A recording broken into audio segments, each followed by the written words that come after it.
Kalau kita ingin gondok kali ya, kayak kecil lari-lari gitu. Kayaknya dia disembunyi. Assalamualaikum Gurunda. Ya. Assalamualaikum warahmatullahi wabarakatuh. Semangat pagi. Waalaikumsalam warahmatullahi wabarakatuh. Suara saya kedengaran nggak? Nih, soalnya masih di gunung ini. Oh jelas Gurunda. Jelas. Cek Jelas cek. banget. Kedengaran nggak? Hujan kah di sana, Bang? Oke. Dinda Ken gimana kabar? Baik, Bang Juma. Di sana hujan kah, Bang Juma? Nggak hujan sini deh, nggak hujan. Cuma mendung. Cuman saya di gunung. Ada noise. Ada noise, Bang Jum. Kok jelas? Oh, bukan. Jelas kok. Jelas. Oh, yang noise si Ekat. Oh, Bang Juma yang noise.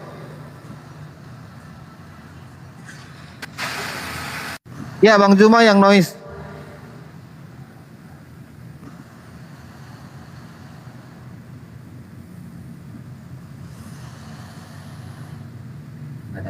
Atau mungkin diperbaiki dulu NC-nya Bang Juma, supaya Bang Nandar juga live-nya nge-recordnya nggak ada noise, nggak capek lagi dia ngedit.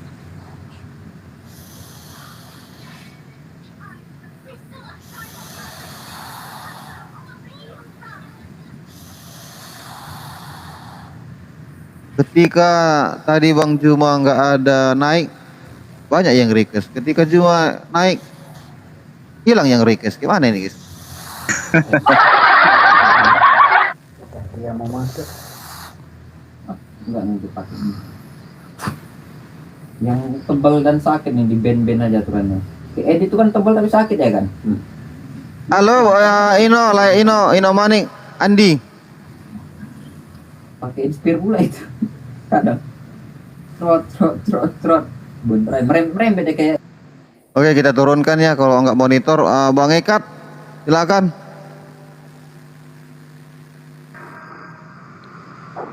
Iya Bang Ken, kenapa Bang Ken? Ya, ada yang mau ini sampaikan tentang diskusi tadi? Sampaikan ya. Ya, Nanti aja. Atau membahas bahasa Yunani yang disampaikan Bang Donatan? Atau mau bertanya dah? Bertanya aja langsung dah. Cek. Masih noise nggak nih? Masih noise nggak? Masih Bang. Kok bisa di gunung? Ngapain di gunung Bang Juma? Hanya bagus Gurunda, perasaan nggak noise Bang Ken. Di aku nggak noise kok. Oh, di kamu nggak noise ya? Oke, aku tanya. Oke, saya turun Dan gitu. Siap Gurunda, siap. Coba lagi. dulu ya. Iya, siap. Turun dulu. Ada kayak suara hujan di aku, tapi nggak tahu, orang-orang juga bilang noise tuh. Iya. Iya, memang dia jelas, tapi agak ini guys, kayak bising. Aku kan pakai handset, kalian mungkin nggak pakai handset. Ada Malikil tuh. Ya silakan. Kalau ada kerinduan kalian diskusi teratur, di sinilah tempatnya ya. Kalau memang diskusinya nggak mau teratur, bukan di sini tempatnya. Sorry, bukan menjelekkan room lain.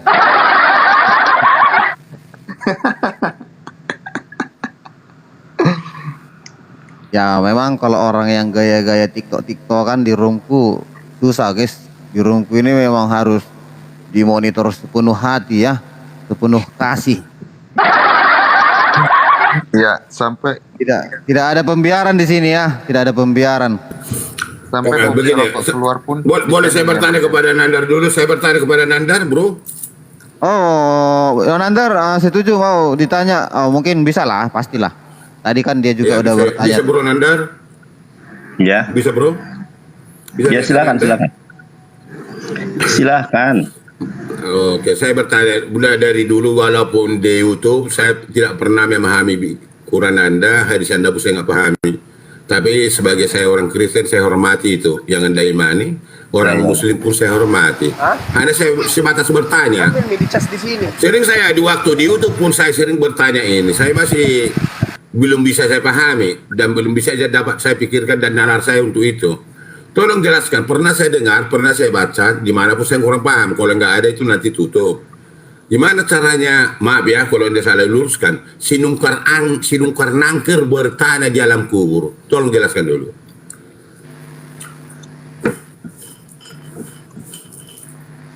Malaikat malaikat Oh ya, malaikat nungkar nangkir bertanah di alam kubur. Lengkap Alam bikin kubur iya. itu apa? Siapa yang ditanah di alam kubur itu? Ya, coba jelaskan. Oke. Bertanya kepada saya atau kepada Gurunda nih? Saya nggak enak kalau ada Gurunda nih. Yang lebih tinggi dulu ilmunya. Silakan Gurunda.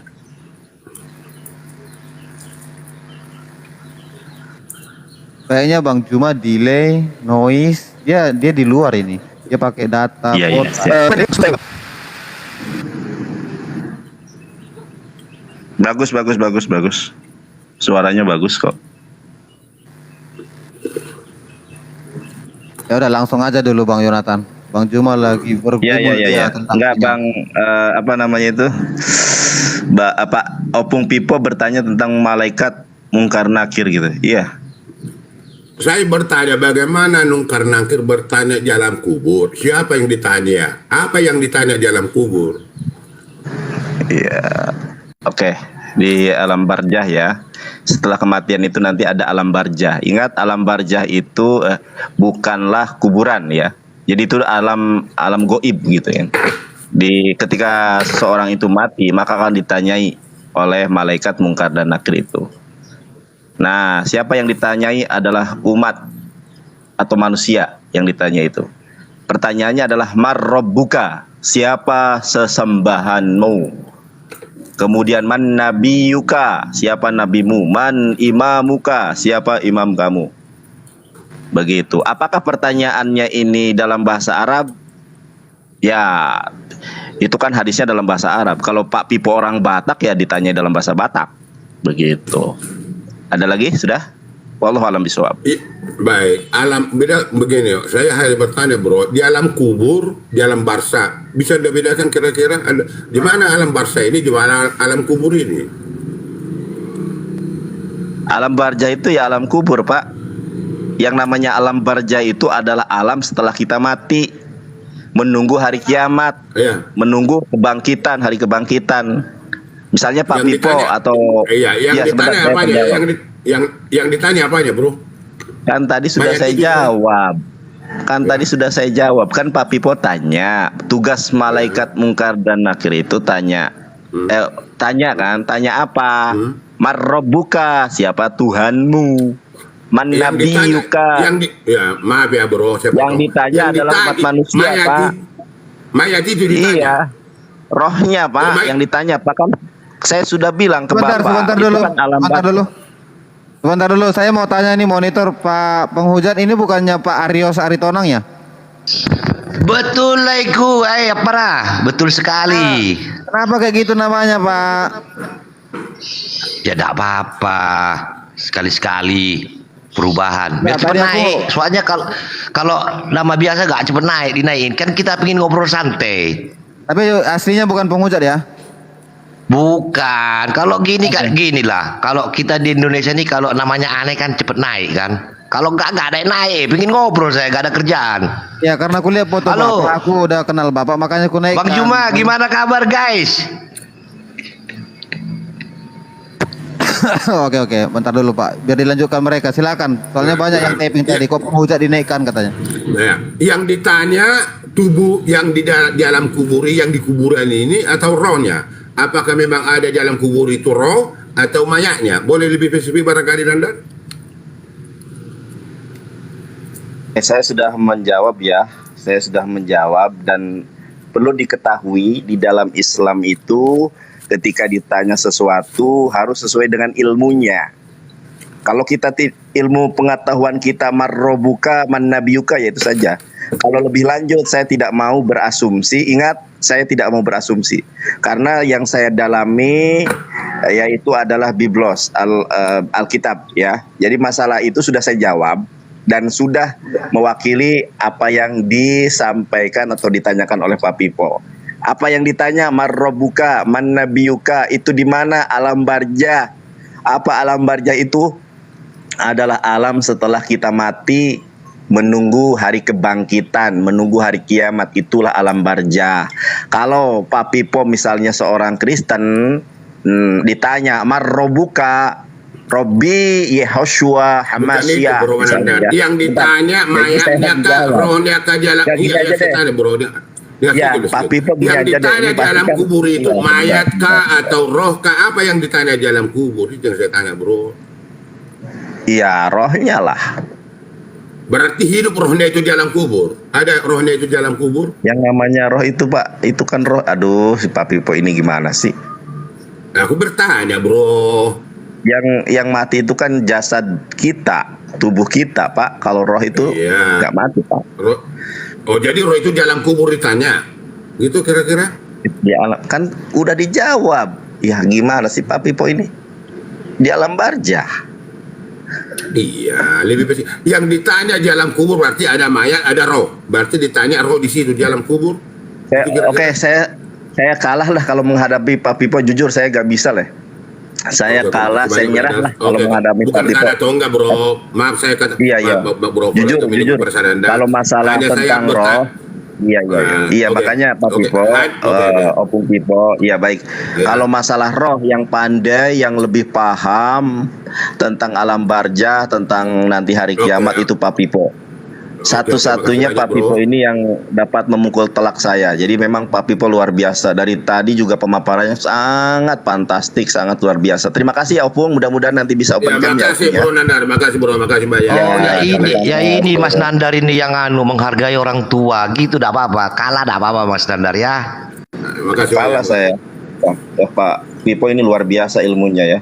Tentang Islam tahu semua Pak Pipo. Makasih ya Pak Pipo, Opung ya. Sehat selalu ya Opung. Makasih banyak, makasih. Cek. Makasih Nandar. Lanjut yang lain. Ya, bagus Gurunda, bagus. Oke, baik. Tadi sempat saya dengar sedikit ya pertanyaan Pak Pipo,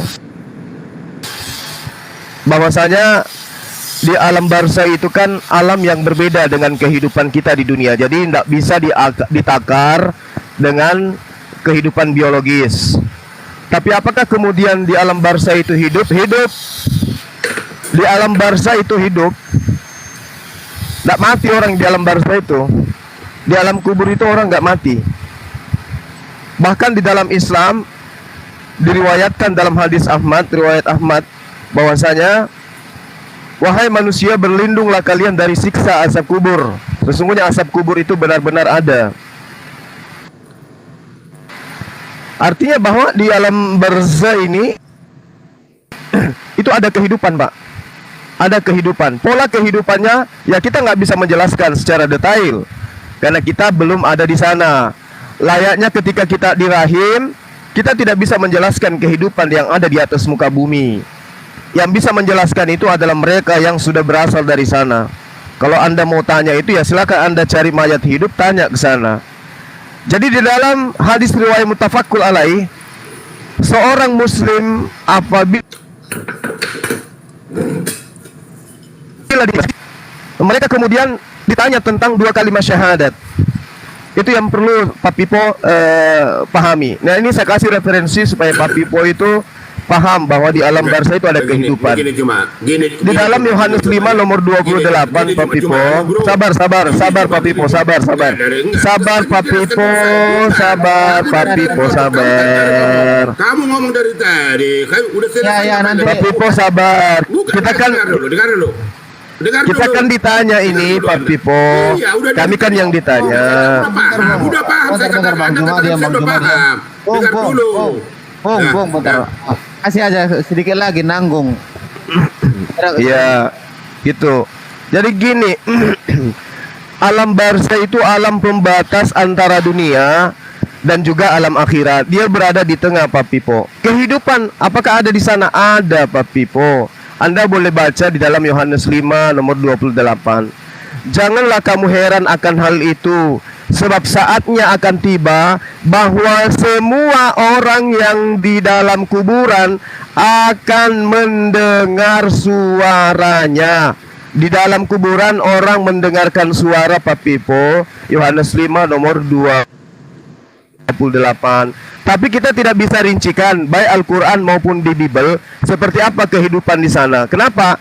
Karena yang menceritakan Bible ini, Al-Quran ini juga tidak diberi pengetahuan yang lebih tentang roh. Sementara alam barzah itu adalah alam roh, Pak Pipo, ya. Itu yang saudara harus pahami dengan baik. Sehingga di dalam ajaran agama Islam jelas dikatakan bahwasanya, oke, silakan. Oke, silakan Pak Pipo, biar jangan ngantuk yang lain. Silakan Pak Pipo, Baik. nanti ngantuk Pak Pipo. Bukan gitu. Dengar Bro Juma, Nadar tadi sudah mengutarakan saya hargai dia. Bukan menang atau kalah, bukan itu tujuan saya. Saya yakinkan. Semua saya kasih bagi Anda, siapapun gak pernah saya benci. Dengarkan. Yang saya tanya tadi, Nadar sudah katakan, ya terima kasih Nadar. Lalu datang lagi Anda mengatakan, kan yang saya tanya tadi, bagaimana saya karena mentanya, jasadkah, alam apa, rohkah di kuburan itu ditanya, ini saya tanyakan. Lalu Nara mengatakan seperti itu, saya hargai, hanya saya bertanya. Lalu ada perimikan kemana-mana, kepada Bible kemana-mana. Tak relevan ada bicara kalau seperti itu. Pertanyaan itu kan ada jawab, Pak Pipo, di alam kubur itu ada roh, ada mayat. Kan bisa selesai, kalau yang itu ada bisa, ya terserah.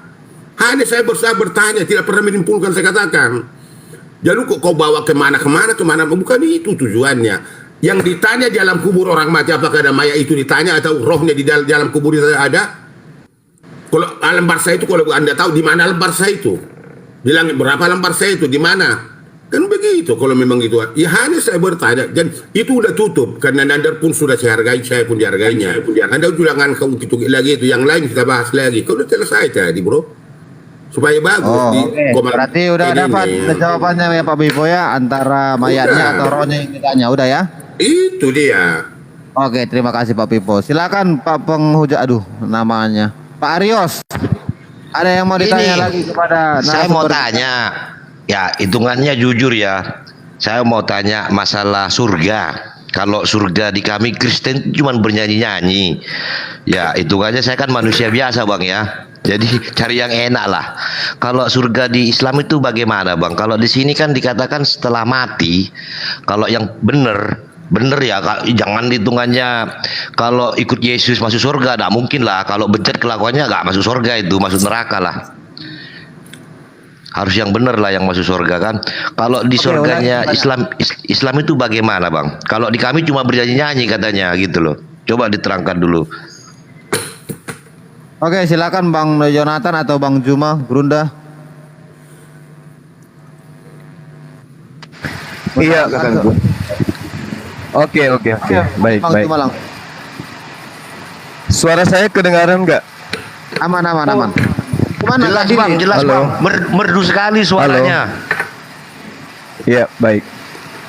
Jadi gimana? Kalau surga di kami orang Kristen, surga di kami orang Kristen itu cuman bernyanyi gitu loh, memuji dan memuliakan nama Tuhan.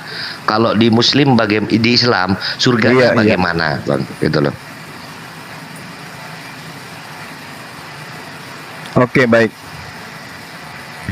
Jadi kalau di kami di Islam ya, itu sangat jelas dikatakan bahwa sama seperti penjelasan saya tadi, alam barzah, alam surga itu adalah alam gaib.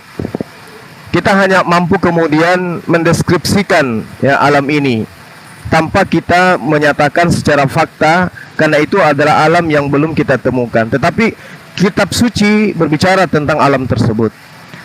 Jadi bentuk surga dideskripsikan dengan indah dan menarik, itu ada di dalam Al-Quran.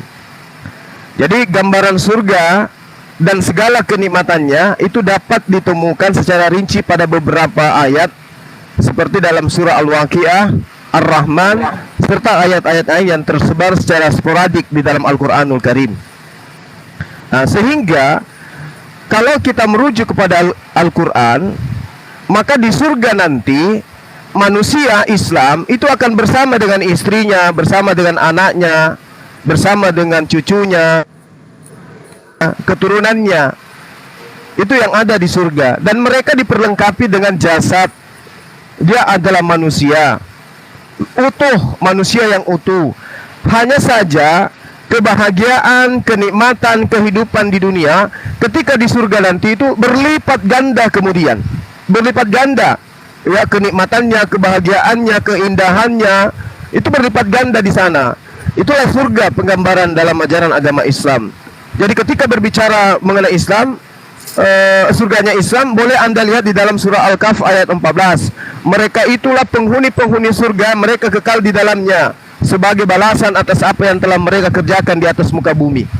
Lalu dalam surah Al-Baqarah ayat 25, dan untuk orang yang beriman serta beramal saleh, mereka itu penghuni surga, mereka kekal di dalamnya. Nah, keadaan surga itu adalah keadaan di mana manusia bisa menikmati kebahagiaan di sana, layaknya ketika dia di dunia. Artinya kami tetap berjasa.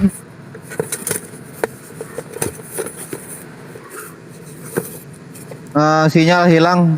Apakah di aku doang, guys? Jelas bang, ini jelas. Mute itu, mute, bukan sinyal hilang, mute. Ya, maksudku suara Bang Juma nggak ada. Apakah kalian mendengar? Nggak ada suaranya lagi, nggak ada. Suaranya lagi Juma. Apakah di surga kalian masih memiliki jasad, masih memiliki mulut, bibir, hidung, kelamin, lambung, dan seterusnya? Teman-teman Kristen tidak akan mampu menjawabnya. Artinya surga saudara Kristen itu masih abu-abu, belum jelas sama sekali. Demikian sementara. Oke, terima kasih. Jadi saya harap di sini saling mengerti ya. Kita harus bisa membedakan namanya bertanya dan berdiskusi. Ketika bertanya tentang iman dari narasumber menjawab ke imannya. Ketika berdiskusi, kita bisa langsung mengambil dua arah. Kalau temanya berdiskusi, bertanya. Oke, silakan Pak Ekat. Biar jangan ada menyimpulkan iman yang berbeda. Pak Ekat, wah turunkan aja nih anak nih. Ya.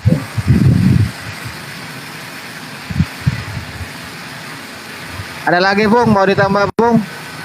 Ya, saya tanya dulu Bro Juma ini, tadi udah yang lain. Adakah surga menurut Muslim atau menurut Quran di mana dia surga itu? Menurut hadis, menurut Quran barangkali boleh yang dijelaskan? Di mana? Di mana itu? Di planet ke? Di mana ke? Surga yang Anda katakan tadi? Iya, saya seandainya saudara mendengarkan penjelasan saya, alam surga itu adalah alam gaib. Yang namanya gaib itu tidak ada kemudian manusia yang mampu menunjukkan letaknya di mana. Ya, sama ketika Anda ditanya, di manakah Anda akan berakhir hidupnya, Anda pun tidak akan tahu. Di manakah alam Sheol itu, alam kubur, alam barzah itu, Anda pun tidak akan tahu. Jadi alam surga itu adalah alam yang disediakan oleh Allah kepada umat Islam, sebagaimana yang diterangkan di dalam Al-Quran, bahwasanya orang-orang yang sholat, orang-orang yang melaksanakan puasa, diterangkan dalam surah Al-Mu'minun, ulaika humul warithun, mereka itulah orang-orang Islam yang mewarisi, alladzina yarithunal firdausi, yang mewarisi surga Firdaus, hum fiha khalidun, mereka orang Islam kekal di dalamnya. Itu di dalam Al-Quran. Tapi letaknya Al-Quran tidak menjelaskan secara terinci bahwa letak surga itu di sebelah kiri atau di sebelah kanan daripada alam semesta ini. Itu nggak dijelaskan, Pak. Demikian, Pak Pipo. Oke, terima kasih banyak Bang Juma sudah memberikan jawaban. Bentar Pak Pipo. Iya, saya hargai. Jadi seperti ini ya guys, biar ku kasih bagaimana sebenarnya bisa celah-celah perdebatan itu bisa meningkat. Ketika bertanya pun tidak bisa dibedakan dengan berdiskusi ya. Kalau bertanya, diam, dengarkan. Dan yang menjawab pun, ditanya dari imannya, menjawab dia dari imannya. Enak. Tapi kalau udah bertanya, digasnya lagi, bukan kayak gitu. Mungkin saya akan membiarkan Bang Juma masuk mengkomparasi Alkitab. Tapi ketika Pak Pipo hanya diam, ya Bang Juma sudah memberikan dari Al-Quran, tapi digas Pak Pipo lagi, dikomparasi oleh Bang Juma, saya akan biarkan. Tapi ketika Pak Pipo masih diam aja dan menerima jawaban Bang Juma, dari imannya dia menjelaskan, itu bagus. Tapi ketika Pak Pipo lagi terus menekan dan menyimpulkan jawaban dari Bang Juma, kalau Bang Juma komparasi ke Alkitab, itu baru wajar. Tapi ketika Pak Pipo masih diam mendengarkan Bang Juma mengatakan dari imannya, oke, itu sah-sah aja guys ya. Jadi jangan pernah nanti ada mengatakan, itu kan si Juma yang ditanya, kenapa dicampur-campurkan ke Bibil? Nah, ketika dicampurkan Bang Juma ke Alkitab, mengkomparasi, karena si penanya menekan, nadanya menekan, jawabannya pengen tidak sama seperti Bang Juma dari apa yang disampaikan dari imannya, masuklah Bang Juma ke Bible. Jadi ini dari tadi memang ada sedikit dia masuk ke Bible karena memang ada sedikit terus penekanannya. Seperti itu ya. Kalau mau berdiskusi, komparasi oke. Tapi ini bertanya, Pak Pipo sama Bang Arius maukah berdiskusi dengan Bang Juma biar ada komparasi? Ini saya mau bertanya, ini kedua sisi ya, ke Kristen sama ke Islam. Aku bilang ya, saya itu orang Batak asli, masih menghormati adat istiadat dan nenek moyang. Aku tanya dulu ke Bang Juma, apakah adat itu di atas agama, apa agama di atas adat? Soalnya gini Bang ya, aku percaya Tuhan yang nyata di dunia adalah orang tua. Saya itu percaya Bang. Saya ada gara-gara bapak saya. Tolong jelaskan dulu, apakah saya mengutamakan adat apa agama? Aku tanya Bang. Sama kedua belah pihak ini. Soalnya saya tanya pendeta juga gak nyambung bagi saya gitu loh. Diperjelas lagi pertanyaannya. Mungkin Bang Juma tahu adatkah Bang Juma budaya? Saya pikir nggak relevan itu pertanyaan Anda itu ke Juma. Ya, nanti takutnya masuk ke bagian narasi. Nggak masuk. Oke, bisa saya jawab. Bisa saya jawab. Bisa saya jawab, Bung. Saya harap nggak usah Bang Juma, nanti ini nggak usah. Masuk ke suku Bang Juma. Nggak masuk pertanyaan itu. Maaf ya Bung. Oke. Bang, gini, Baik. aku bilang gini, Tuhan yang nyata di dunia adalah orang tua. Itu kan berarti naikkan ke leluhur itu. Sesi yang lain lah itu kita jawab. Ya, ada lagi. Menyentuh adat. Ya itu aja Bang, aku tanya dulu. Sekarang gini Bang ya, ada yang mengatakan kepada saya, kamu dijaga nenek moyang, jadi kamu harus menghargai, kasih kopi malam itu loh. Jadi aku mau tanya, masalah keimanan ini tidak bisa Bang, dengan agama, dengan adat itu tidak nyambung gitu loh. Tolong jelaskan dulu. Bukan, karena Anda tanya kepada Juma kan nggak bukan tradisi dari orang Batak, gimana relevannya itu kan nggak bisa. Bukan. Saya tidak membahas Batak. Gini, Pung. Ini bukan masalah Pung, masalah manusia ini. Saya turunkan, saya tidak ada perpecahan suku di sini. Itu pasti larinya nanti ke adat ya. Jadi nanti banyak yang tersakiti ya. Kita Indonesia banyak suku-suku, banyak budaya. Kalau udah dimasuk-masukkan nanti ke adat, jangan. Saya mohon, saya menyembah 10 jari sama kalian. Tolong please, jangan membenturkan ke sana. Saya juga respect sama orang-orang yang merespek budaya di negara kita, guys. Saya boleh Assalamualaikum Bang Juma, Bang Nanda. Shalom, Vivo. Waalaikumsalam. Salam. Terima kasih. Ya. Waalaikumsalam. Bang Ken, boleh saya tanggapi nggak tentang tadi ada teman Kristen, saya nggak tahu nih Pak Pipo atau siapa ya, yang mengatakan bahwa di dalam surga Kristen itu hanya nyanyi saja. Ternyata di dalam surga Kristen itu makan dan minum loh. Mau tidak? Mungkin bahasanya seperti itu, hanya bernyanyi. Mungkin dia tidak mengatakan. Makanya saya sebenarnya mau menginstruksi dia menggunakan kata hanya. Tapi poinnya, fokusnya ke pertanyaan untuk Bang Nandar. Kalau itu nggak usah dijelaskan karena ada kata hanya itu aja tadi membuat dia blunder sebenarnya. Iya, saya kira udah pada mengerti. Siap Bang Ken, siap. Atau pertanyaan yang lain ke Pak Pipo, atau Pak Pipo mau ini menanggapi? Tanya ke Pak Pipo deh, boleh nggak saya bertanya kepada Pak Pipo? Oke, silakan Bang Nandar. Pak Pipo, apakah kenikmatan sorga di dalam Kristen? Kita boleh bertanya ke Pak Pipo nggak? Satu pertanyaan Bang. Boleh Bang Juma. Ini Nandar mau bertanya nih. Satu pertanyaan buat Pak Pipo bisa nggak, Dek? Boleh Bang Juma. boleh. Silakan Burunda, boleh silakan.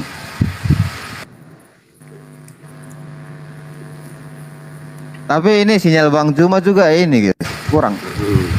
Iya, satu pertanyaan. Lanjut.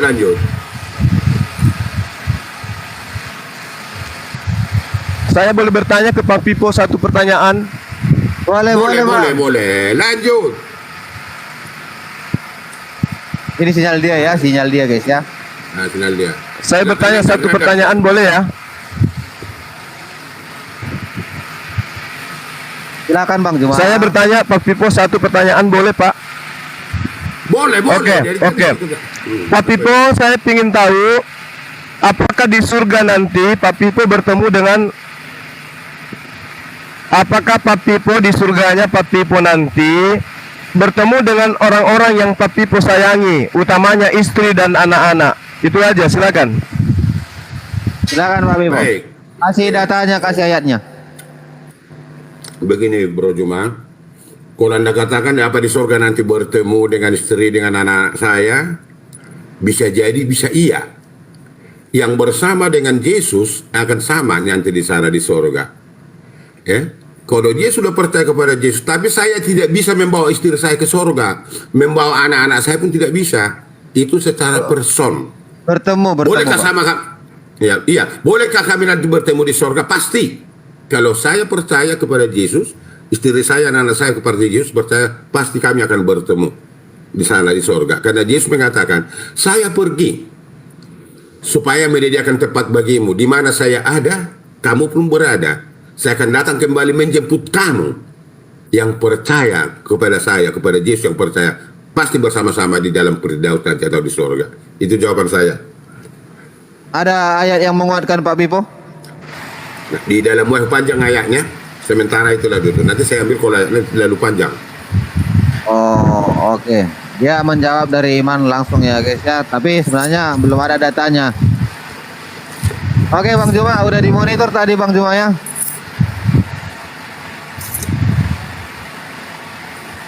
Iya. Gini. Iya, saya monitor. Saya boleh menjelaskan sedikit mengenai Al-Quran?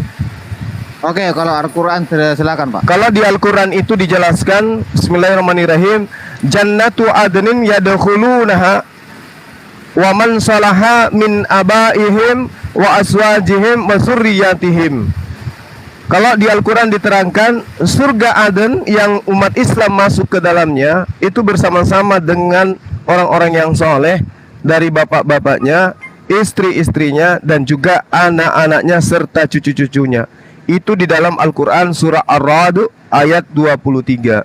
Nah, kalau di Islam itu jelas bahwa umat Islam akan masuk berkumpul bersama dengan anak-anak istri dan keturunannya. Ada nggak data, dalil yang seirama dengan ini, bahwa kebahagiaan itu kan harus identik dengan anak istri. Kemanapun kita pergi tanpa mereka, kebahagiaan itu semu. Nah, kalau misalnya di dalam ajaran agama Anda, apakah itu ada dalil yang menguatkan bahwa orang-orang akan berkumpul dengan anak istri nanti di surga? Oke, kalau ada, ya silakan. Saya tanyakan kepada Pak Pipo, kalau bisa menjawab ada datanya. Ketika kita mendengar pendeta ataupun ustadz berceramah di suatu tempat, mereka pasti akan memberikan ayat-ayat, baru mereka menerangkan. Kalau bisa seperti itulah kita berdiskusi ketika menjawab suatu pertanyaan dan bernarasi. Terima kasih Pak Pipo, lanjutkan. Ada nggak datanya? Jangan gelisah hatimu. Percayalah kepada Allah, percayalah kepadaku. Di rumah Bapakku banyak tempat tinggal. Jika demikian tentu aku akan menyatakannya kepadamu, sebab aku pergi ke situ untuk menyediakan tempat bagimu. Dan apabila aku telah pergi ke situ dan telah menyediakan tempat bagimu, aku akan datang kembali dan membawa kamu ke tempatku, supaya di tempat aku berada, kamu pun berada. Yohanes 14 ayat 1-3. Itu yang ditulis di dalam Bible. Dia pesan kepada orang-orang yang percaya bahwa dia akan bersama-sama dengan Yesus. Yesus pergi kemana? Ke sorga. Dia akan pergi ke sorga, dia akan datang menjemput orang-orang percaya. Itu di dalam Bible, itu dalilnya. Ya, aku sudah menjawab 4 bagimu, berarti global ya. Oke, silakan ada lagi Bang Yonatan dan Dokter Akal. Saya monitor dulu Dokter Akal. Selamat siang. Selamat siang, selamat siang. Sebelum Oke, ke Dokter Akal, saya mau tanya nih. Cepat Oke, jawab. Nandar, silakan Nandar. Tadi pertanyaannya adalah apakah kenikmatan sorga di dalam Kristen itu hanya bernyanyi? Terima kasih. Oke, silakan dijawab Pak Piko. Kalau ada datanya lebih bagus. Ya, sorga itu tidak bisa dibayangkan. Keindahannya apapun indah. Di sana akan ada bahasa sorga.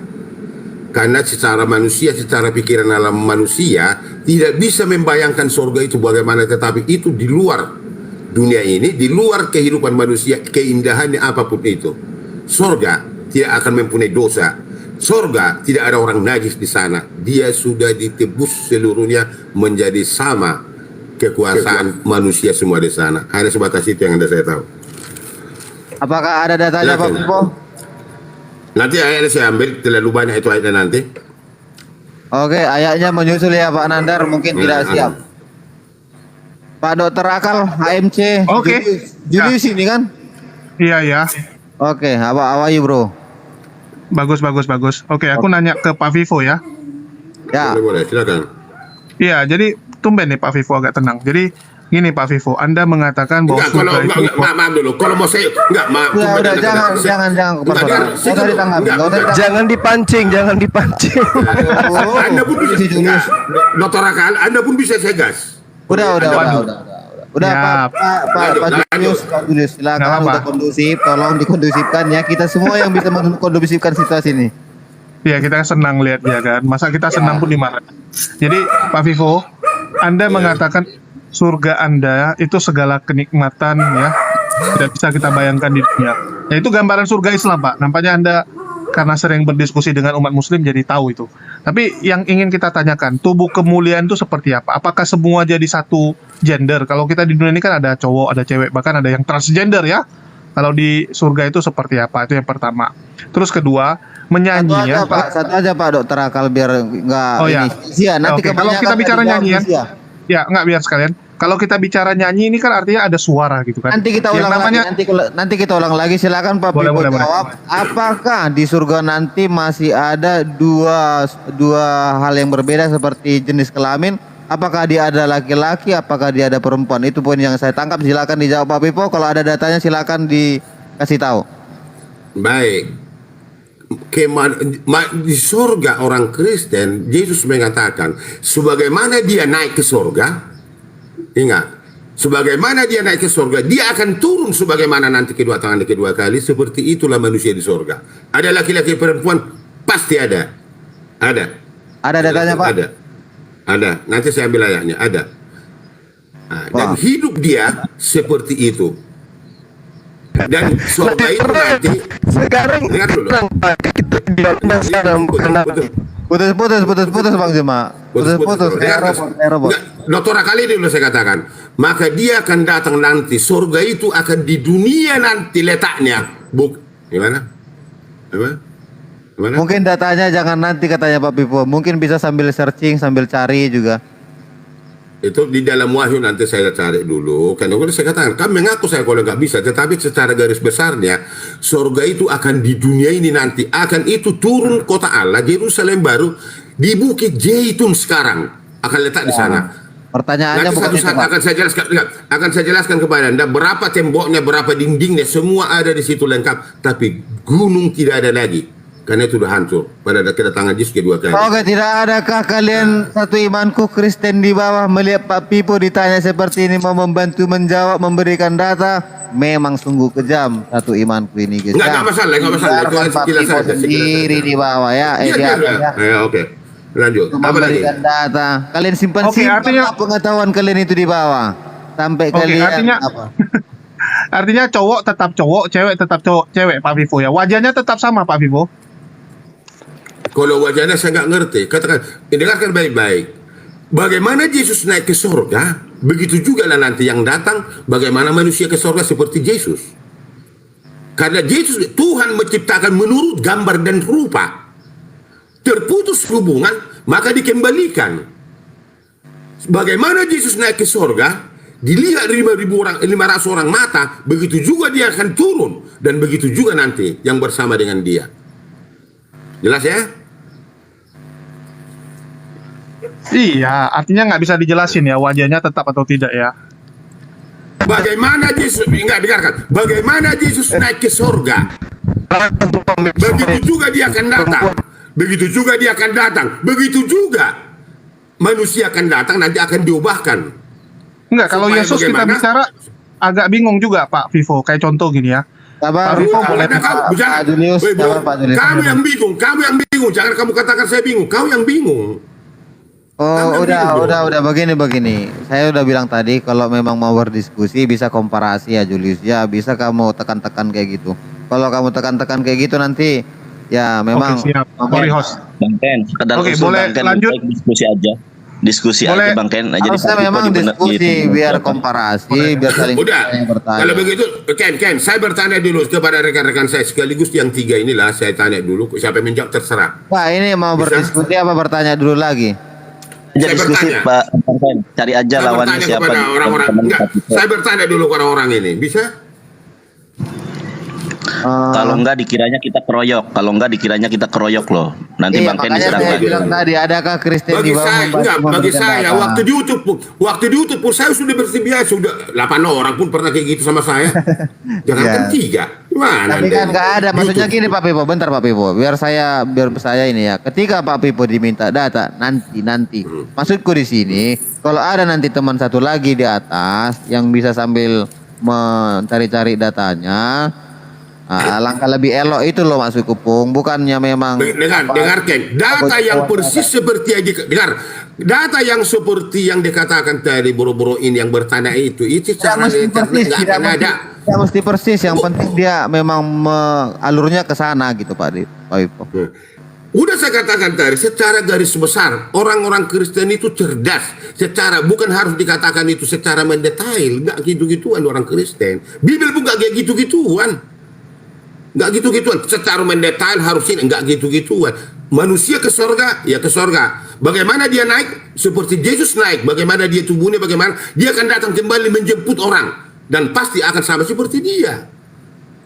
Itu relevansinya. Jadi kalau dikatakan itu perempuan panjang rambutnya pakai, kalau dikatakan pakai sandal kan nggak gitu-gituan. Begini aja, silakan bertanya kepada Nandar. Satu kali lagi ya, habis ini nanti diskusi kita. Enggak, habis ini nanti saya bertanya kepada rekan-rekan kita ini. Boleh? Enggak sekarang. Boleh aku tanya Sekarang satu saya lagi? bertanya. Sabar dulu Julius. Saya bertanya kepada Anda semua, bisa? Jangan Boleh. semua juga, satu-satu aja. Oh, enggak, biar aja sekali menjawabnya, apapun jawabannya, kan saya enggak bantah jawaban mereka. Oh, bertiga langsung menjawab gitu. Menjilah jawab bagaimanapun ada, saya enggak akan bantah. Oh, oke, Bisa? silakan. Oke, silakan. Baik, kembali saya katakan kepada Anda semua yang bertiga ini. Nandar, Juma, akal sehat, ada di sini saya lihat. Saya bertanya, hanya saya sebatas bertanya, tidak pernah menyimpulkan di Quran di hadis ya. Ingat kata-kata saya, enggak pernah itu. Saya bertanya, pernah saya baca, pernah saya pelajari. Kalau salah luruskan, maaf kalau salah. Ada neraka di dalam Muslim dijaga malaikat 9 malaikat. Pertanyaan saya, kok bisa malaikat menjaga neraka? Apa lari orang yang di neraka itu? Yang kedua, kok ada di situ pohon jatum? Kok bisa berbuah pohon jatum di neraka? Pertanyaannya, Hanes, kok bisa dijaga neraka? Apa lari orang yang di neraka? Yang kedua, kok ada makanan pohon jaitun di situ? Gimana cara? Berarti hidup orang di neraka. Oke, Silakan terima kasih siapapun Pak bertanya. Pipo. Hanya pertanyaannya, hanya pertanyaan. Saya kan ulangi pertanyaannya, apakah di neraka, kenapa di neraka ada malaikat untuk menjaga, dan kenapa ada pohon yang bisa berbuah di neraka? Silakan Bang Yonatan atau Dokter Akal. Tapi sebentar dulu Pak Pipo, itu pertanyaan dari mana? Dari hadis ada tertuliskah? Ada tertulis pernah saya baca di Quran. Ada pernah saya baca, saya lupa. Kalau enggak orang ini enggak tahu ya kita tutup itu pertanyaan. Enggak ada itu Pak Pipo ya, jelas enggak ada, udah. Maka saya katakan enggak, saya enggak paham. Tetapi pernah saya baca di dalam Quran. Itu ada 9 malaikat menjaga neraka. Pertanyaannya, kenapa harus dijaga itu supaya manusia di neraka Udah, itu jangan jangan lari? diulang-ulang Pak Pipo, jangan diulang-ulang Pak Pipo. Ya, lanjut. Udah. Siap. Silakan Pak Yonatan Nandar, kalau boleh dijawab aja dari iman keislaman sendiri ya, karena kita belum berdiskusi. Oke. Ya, Bismillahirrahmanirrahim. Ko Julis dulu silakan Ko Julis. oke, mungkin kalau kita bicara malaikat ya, menjaga, itu malaikatnya itu ada tuh, si Malikil ya, Malik ya, malaikat Malik yang menjaga supaya orang-orang seperti Pak Vivo ya nggak kabur ya. Jadi memang tugas malaikat tuh menggiring Pak Vivo untuk masuk ke neraka. Enggak begini bro, jangan kamu katakan sebagai papi bahwa Oh ya, contoh. dulu. Enggak, Siap. saya contohkan kau di situ. Udah, Juli saya turunkan dari tadi, memang mancing dia. Mungkin Bang Nandar aja lah. Silakan Bang Nandar. Baik dalam Islam maupun di dalam Kristen, sorga dan neraka ini adalah perihal yang sangat besar, saudara-saudara yang terkasih. Ya, contoh jangankan surga dan neraka ya, di dalam Kristen maupun di dalam Islam maupun di dalam Yahudi ada yang namanya malaikat, yaitu malaikat Jibril. Suara saya noise ini. Pak Pipo tolong di mute dulu. Aman. Di mute dulu biar nggak ada. Nah, lokasi ya guys ya. Oke, saya ulangi lagi ya, karena saya itu kalau ada suara-suara gitu jadi hilang konsentrasi. Baik di dalam Islam maupun di Kristen, ada seorang malaikat yang namanya Jibril. Karena di dalam bahasa Ibrani nggak ada Jim, adanya Gimel, jadi Gabriel. Sama oknum dan sosoknya. Gabriel ini, saudara-saudari yang terkasih, adalah seorang malaikat yang namanya terdiri dari 2 kosakata. Apa itu? Gebra dan El. Gebra artinya perisai, Gebra artinya pelindung, El Allah, pelindung Allah. Loh, apa tugas malaikat Gabriel? Sebelum saya jelaskan tugas malaikat Gabriel, ada di dalam Kristen Yahudi itu 3 malaikat agung. Ada malaikat Gabriel. Dari Al-Quran aja. Iya, sebentar. Ini komparasi. Sebentar, komparasi biar Pak Pipo. Bro Nandar, yang saya tanya, dengar dulu bro, kita mengedukasi dulu, nggak apa-apa bertausiah dulu sebentar, santai aja, nanti kita bisa diskusi. Ini bertanya, kan kita tidak debat kan, bertanya itu kita mengedukasi untuk agar mengedukasi tentang ini kan masalah keimanan Anda, dari iman Anda disuruh menjelaskan. Ketika Anda tidak bisa, bilang aja tidak bisa. Jangan membawa, jangan dipaksakan. Siap. Kamu tidak bisa gitu loh. Menjelaskan keimanan. Oke. Jadi pertanyaannya apa?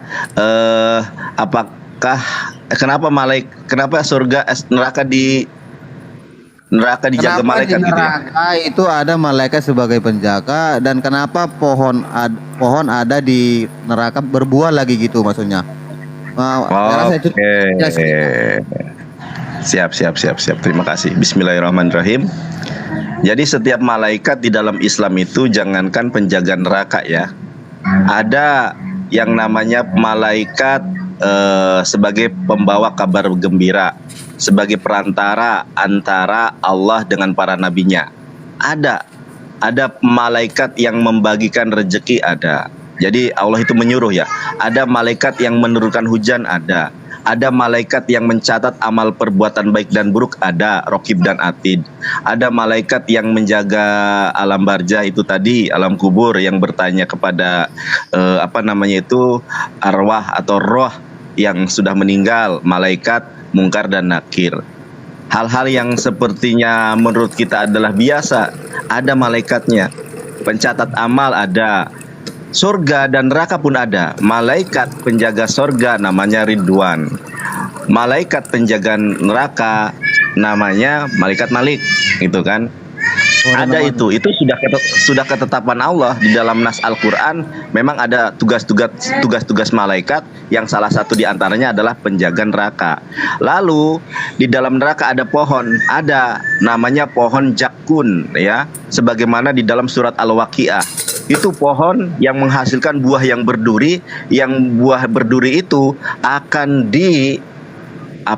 diwawalkeun bahasa Sunda, dalam bahasa Indonesianya apa ya, disuapkan, suruh dimakan oleh orang-orang kafir yang nantinya berada di dalam neraka. Jadi bukan hanya pohon, itu pohon yang ketika memakan buah jakun itu, maka orang-orang itu buah berduri gitu loh, bukan hanya buah. Jadi jangan bayangkan buah yang enak, bukan, buah berduri itu. Buah berduri ketika memakannya akan terasa tersiksa, akan terasa susah payah. Gitu Pak Pipo, itu dalam keimanan kami ya. Terima kasih. Wallahu a'lam bishawab. Mantap. Baik. Udah mendengar jawaban dari Bang Nandar ya, Pak Pipo? Enggak, belum. Yang saya dengar begini, yang Oke. saya tanya bro, Jangan. Nandar, enggak, bukan, yang pertanyaan ini belum pas. Oke, Yang saya terima kasih tanya, Pak Pipo. kenapa? Ini Ya. bentar. Oke, kita masuk aja ke dalam ranah diskusi. Bagaimana kira-kira kalau memang mau saling menekan? Oke. Yang saya tanya tadi, sedikit dulu Ken, yang saya tanya belum dijawab bro Nanda. Yang saya tanya, kenapa malaikat yang 9 ini menjaga neraka? Pertanyaan itu, kenapa harus dijaga neraka itu? Apa yang di dalam neraka menjadi lari atau apa? Apakah malaikat ini bisa memang mampu ini ada di dalam neraka? Hanya bertanya penjelasan itu, bukan yang Nanda tanya, kan bukan itu jawaban yang saya katakan tadi. Tapi kalau itu jawaban Anda terserah Anda, saya nggak masalah. Ya, Kalau makanya jawaban aku Anda, bilang terima Pak kasih. Pipo, bukan kita yang harus menyimpulkan. Saya udah sering Oke. bilang sama kalian, Oke, lanjut kalau itu nih masalahnya. kalau mau langsung mengkomparasi seperti itu, mau Boleh saya jawab, saya tambahkan boleh nggak? Ustaz Haji boleh. Oke, silakan Bang Juma. Boleh saya tambahkan? Silakan Bang. Ustaz Haji boleh. Oke, makasih Dinda. Jadi yang ada di dalam agama Islam dan Kristen itu mengenal malaikat itu hanya di Islam. Di Kristen itu sebenarnya kalau kita merujuk kepada original teks itu tidak ada malaikat. Makhluk yang ada, makhluk yang berkepala 4, itu yang ada di agama Kristen. Nah ini izinkan saya menjelaskan. Kalau Pak Pipo tadi mengatakan 9, itu dikatakan di Al-Quran di surah Al-Mudaththir, alaiha tis'ata asyarah. Artinya apa? 19 Pak, bukan 9. Jadi diterangkan pula di dalam Al-Quran bahwasanya memang di neraka itu ada malaikat-malaikat yang sangat kejam di sana Pak. Neraka itu dijaga oleh malaikat-malaikat yang sangat bengis, kejam. Di dalam Al-Quran surah At-Tahrim dijelaskan di ayat 6, penjaganya adalah malaikat-malaikat yang kasar dan keras, yang berkata kepada Allah terhadap apa yang dia perintahkan kepadanya, dan mereka selalu mengerjakan apa yang diperintahkan. Jadi Allah itu menempatkan malaikat-malaikat yang bengis untuk ranah penyiksaan terhadap orang-orang yang kufur terhadap Allah. Jadi malaikat itu di dalam Islam ya ada yang ditugasi di surga untuk melayani, untuk memberikan kebahagiaan kepada manusia. Di neraka ada yang diperintahkan untuk menyiksa makhluk-makhluk yang ingkar terhadap Allah. Sama seperti muka kita, maka punya tugas untuk memberikan apa yang dibutuhkan oleh manusia atas perintah Allah. Kemudian Anda berbicara mengenai makanan dan minuman orang-orang yang ada di dalam neraka. Memang jelas Al-Quran juga menyatakan bahwasanya di dalam neraka itu nanti dalam surah Ibrahim ayat 16 sampai ayat 17, dan dia akan diberi minum dengan air nanah. Diminumnya air nanah itu dan hampir dia tidak bisa makannya. Lalu dalam surah Al-Haqqah ayat 35 sampai 36, maka tiada seorang pun teman pun baginya pada hari itu, dan tiada pula makanan sedikit pun baginya kecuali darah dan nanah. Nah itu yang diterangkan di dalam Al-Quran Al-Karim. Nah terkait dengan minumannya Pak, minumannya dalam surah Yunus ayat 4, dan untuk orang-orang yang kafir, mohon maaf, disediakan minuman dari air yang panas dan azab yang pedih disebabkan kekafiran mereka. Nah lalu kemudian dalam surah Kan ayat 43, sesungguhnya pohon sagum, ini yang dijelaskan Dinda saya tadi, makanan yang banyak terhadap orang yang berdosa, makanan orang-orang yang melakukan dosa di atas muka bumi. Dia sebagai orang minyak yang mendidih seperti mendidihnya air yang sangat panas. Jadi buah sari kalau dimakan itu mendidih di dalam perut seperti mendidihnya air yang sangat panas di dalam panci. Lalu di dalam Ghasyiyah ayat, mereka tidak memperoleh makanan selain daripada pohon yang berduri. Itu yang ada di dalam neraka Pak. Nah, sedangkan kalau kita baca kitab saudara, ya bukan malaikat yang memberi siksaan, malah malaikat yang disiksa di sana. Jadi kita terbalik Pak Pipo. Demikian. Oke, terima kasih atas jawabannya yang diberikan. Jadi di sini tujuannya saya adalah menyangkal tuduhan bahwa narasumber-narasumber di TikTok ini susah menjelaskan keimanannya. Ternyata bisa, guys. Apa yang nggak bisa kalau dituntun ya? Ternyata bisa. Bukan nggak bisa. Mereka bisa menjelaskan keimanannya sendiri. Memang terkadang karena pancing-pancingan lah yang membuat tidak bisa menjelaskan dengan baik, tersulut emosi. Sebenarnya bisa mereka menjelaskan keimanannya mereka sendiri di sini. Tapi namanya kalau udah diskusi yang dibiarkan, itulah yang membuat kalian menjudge bahwa orang-orang ataupun narasumber di TikTok ini tidak bisa menerangkan keimanannya. Ketika kita biarkan waktu luang, mereka menjelaskannya secara jelas. Walaupun memang ada sedikit gangguan sinyal Bang Juma ya. Oke, di sini saya tawarkan kalian untuk berdiskusi supaya ada sedikit apanya ya, sedikit saling menanggapi gitu ya. Tapi di sini Pak Pipo aja sendiri. Bagaimana kira-kira opungku naikkan satu teman kita dari Kristen. Itulah dari tadi nggak ada Biar yang kita naik melawan ini. dua, gitu. Apa Siap. ini Pak Pipo ini?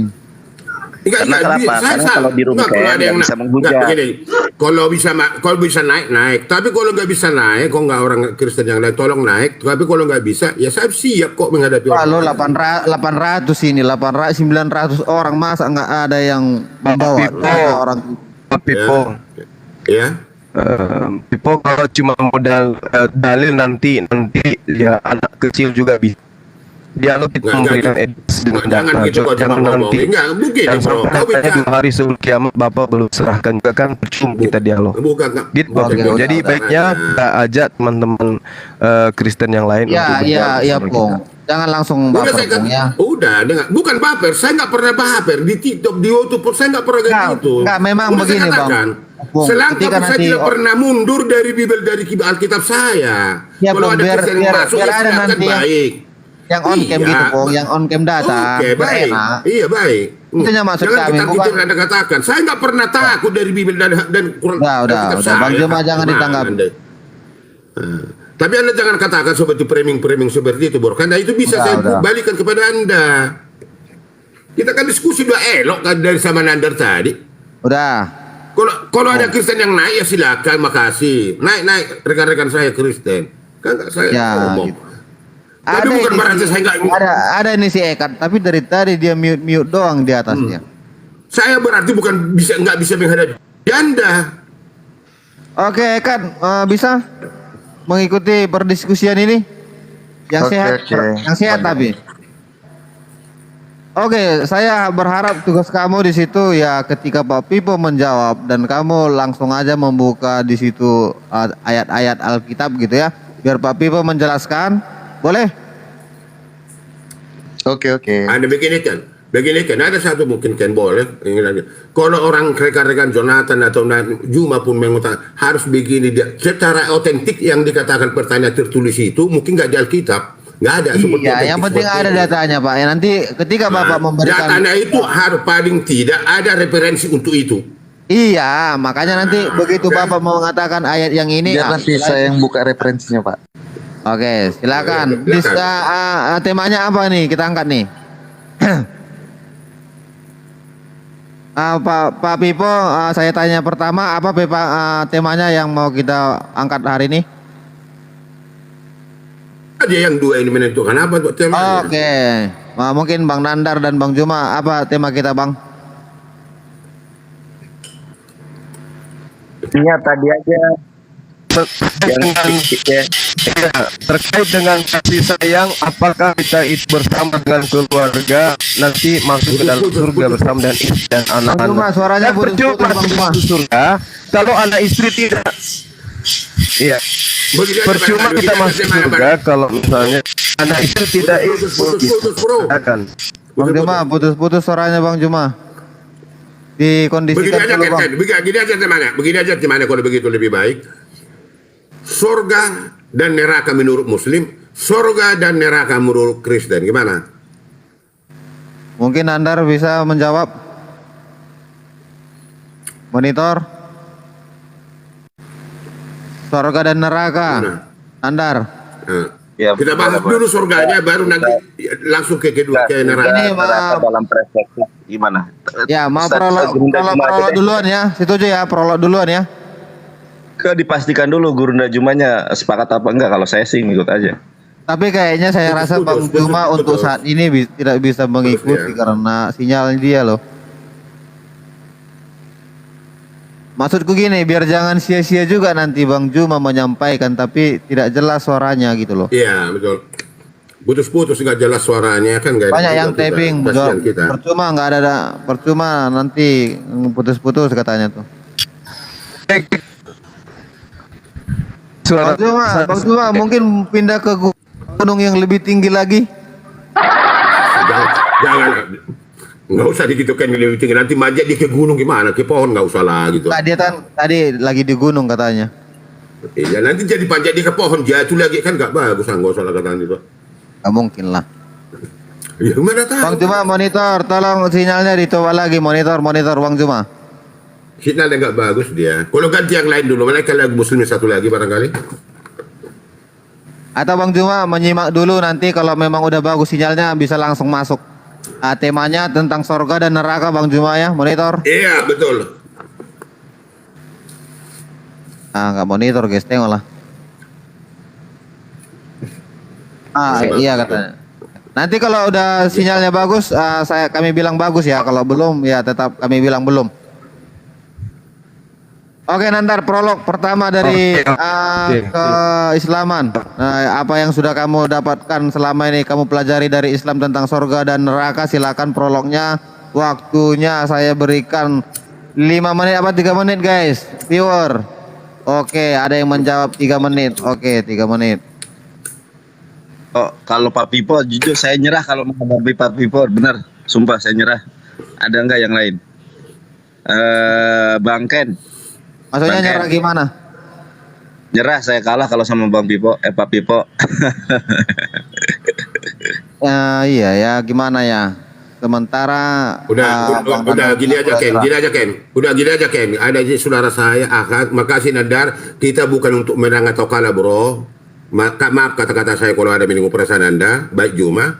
Oke, baik. Ganti saya karena Nandar tadi udah mengatakan itu, saya hargai. Tetapi bukan kalah atau menang bro. Enggak seperti itu saya. Saya hormati Anda, saya hormati Quran Anda dan saya. Terima kasih kepada Anda. Pokoknya nggak ganti saya, mungkin naikkan Kristen yang lain supaya bisa Nandar bicara. apa-apa, di atas saja pun nggak apa-apa. Oke, lanjut kalau begitu. Naikkan satu lagi. Ya, nggak apa-apa, di atas nggak apa-apa. Pak Ekan merasa sanggup head to head dengan Bang Nandar? Buka mic-mu Ehan. Astaga. Ekan. Iya bang.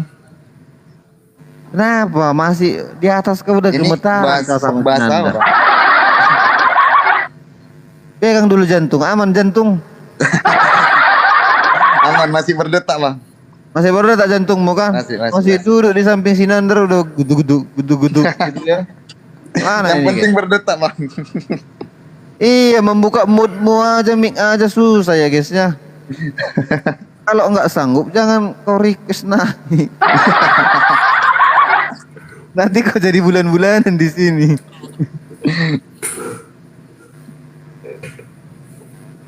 Oke, sanggup kah? Gak apa-apa, kau nanti ditausiahin si Yonandar ini. Udah ku tahu nanti ini akhirnya kayak mana ini sebenarnya. Kalau kau Topiknya apa bang?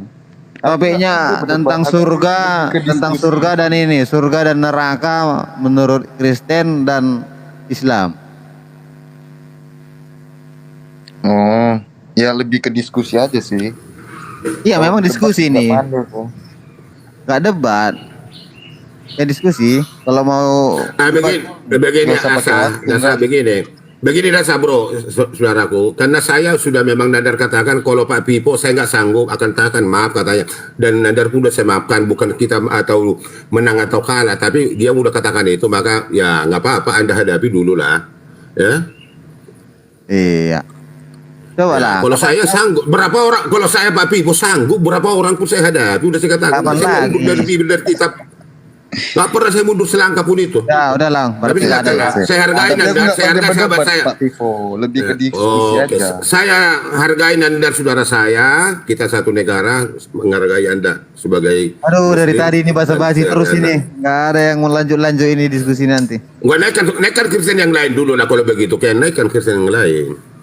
Ya nggak ada. Kalau ada nanti sama enggak. Kalau ada nanti Kristen Muslim sama Pak Pipo ya saya sanggup siapapun ya nggak masalah sama siapapun. Diskusi Ya, gini, Pak diskusi, Pipo. siapapun, hadirkan. Ya baik, Pak Pipo ini orangnya sangat hebat, dalilnya luar biasa Enggak hebat. lah. Makanya saya, Enggak. makanya bentar Enggak Pak hebat, Pipo saya sebentar. Iya. Oh, Pak Pipo ini sebentar. Pak Pipo ini orangnya sangat hebat. Jujur saya baru menemukan debater Kristen yang hebat seperti Pak Pipo. Dalilnya sangat bagus, data-datanya sangat lengkap. Makanya saya kalah debat sama Pak Pipo. Jadi saya pengen yang lain dulu coba. Ada nggak membahas hal ini gitu loh. Pak Pipo, opung saya terima kasih ya. Makasih Nader, makasih bro. Makasih. Saya makan dia standby saya bro. Lanjut. Ya, itulah suatu kalimat yang sangat apa ya? Bagus. Oke. Kan, kau prolog sekarang. Waktumu 3 menit. Coba saya sama Pak Ahad coba. Nah, coba nih kalau sama Pak Ahad kayaknya kita seimbang deh. Kalau sama Pak Pipo saya kalah debat, jujur. Pak Pipo luar biasa ilmunya. Saya baru tahu ternyata kau hebat. pegang dulu itu apa? Yang listrik itu, tembok, biar jangan jatuh kau Ekat. Oke. Ambil pegangan nih, pegangan. Ayo, prolog 3 menit. Gas. Oke, sip. Surga dan neraka menurut Kristen. Prolog. Oke.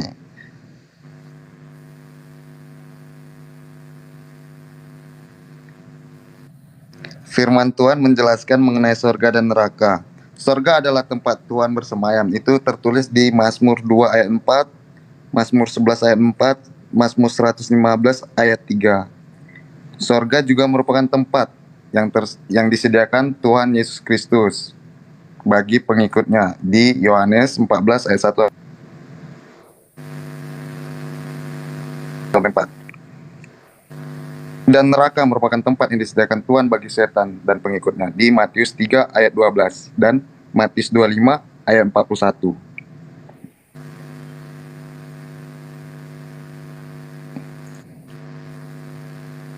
Udah, itu aja Bang Ken. Udahlah, nggak betul ini guys. Oke.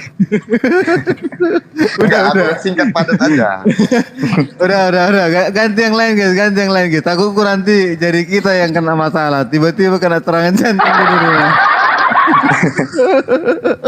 Aku gak pandai pakai waktu lagi. Udah. Makanya Ekat, aduh, astaga. Inilah yang membuat kita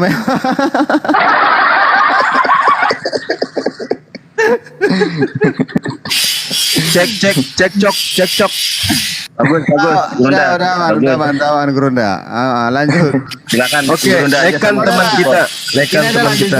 diskusi santai aja lah. Kalau diskusi Nanti pasti ada yang merequest langsung kita mainkan ke tema ya. Silakan.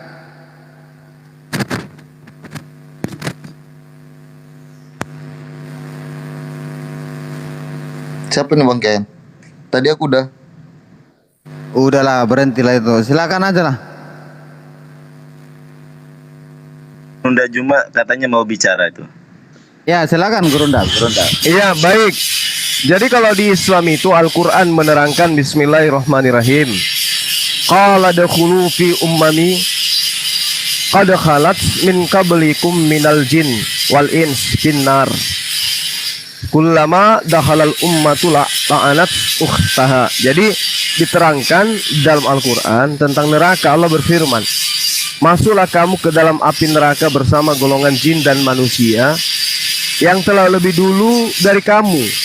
Setiap kali satu umat masuk, dia melaknat saudaranya, sehingga apabila mereka telah masuk semuanya, berkatalah orang yang masuk belakangan kepada orang yang masuk lebih dahulu, ya Tuhan kami, mereka telah menyesatkan kami, datangkanlah sisaan api neraka yang berlipat ganda kepada mereka.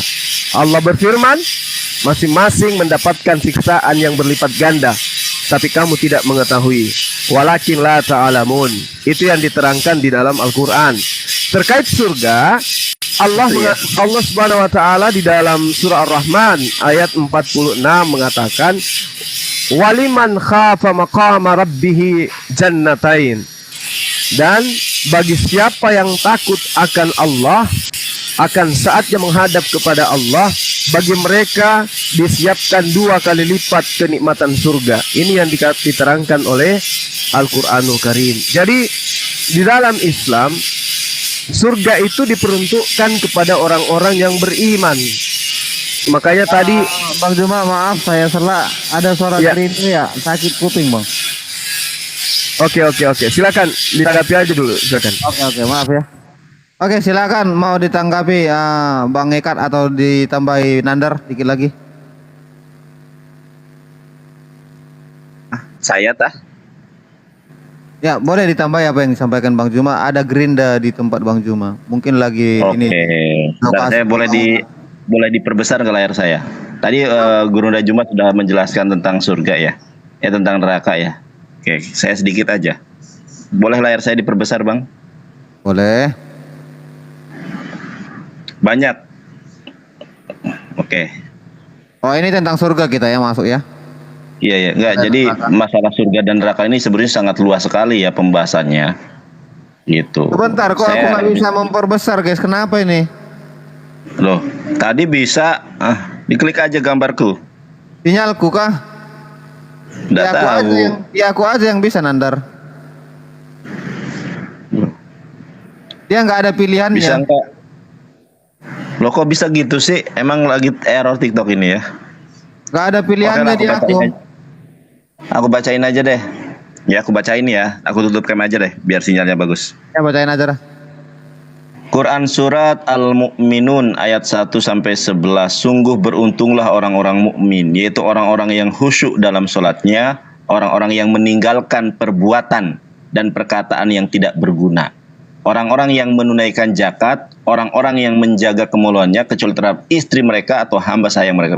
Sesungguhnya mereka tidak terserah kamu. Maka siapa yang mencari persahabatan selain itu, mereka itulah orang yang melebihi batas. Sungguh beruntung pula orang-orang yang memelihara amanah dan janji mereka. Orang-orang yang memelihara sholat mereka. Mereka itulah orang yang akan mewarisi, yaitu orang-orang yang akan mewarisi surga Firdaus. Mereka kekal di dalamnya. Kemudian ya surat banyak sekali ya, surat Toha ayat ke-76, yaitu surga-surga Aden yang mengalir di bawahnya sungai-sungai, mereka kekal di dalamnya. Itulah balasan bagi orang-orang yang mensucikan dirinya.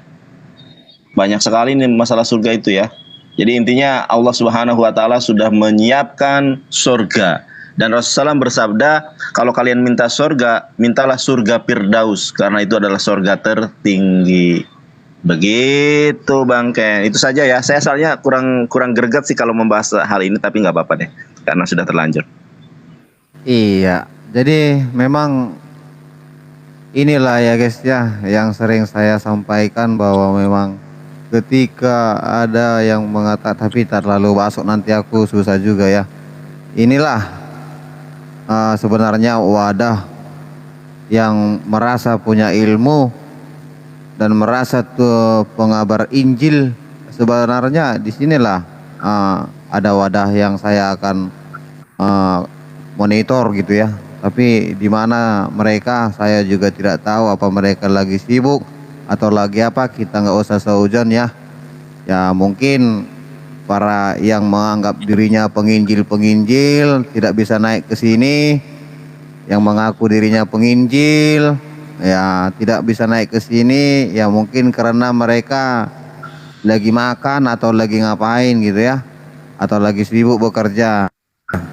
Nah, seperti itulah guys kenyataannya ya. Saya tidak ada bilang takut, jangan di taping takut ya. Oke, silakan ya kan. Apa yang mau kau sampaikan? Oke Bang Ken, masih tentang surga dan neraka.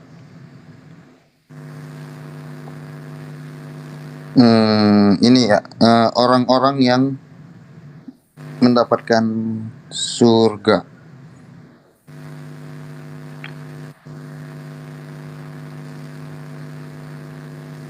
Orang-orang yang mendapat surga adalah orang yang percaya pada Ini ada Malikil Amala. Ini Pak Malikil kah ini, beliau kah ini? Kita coba ya.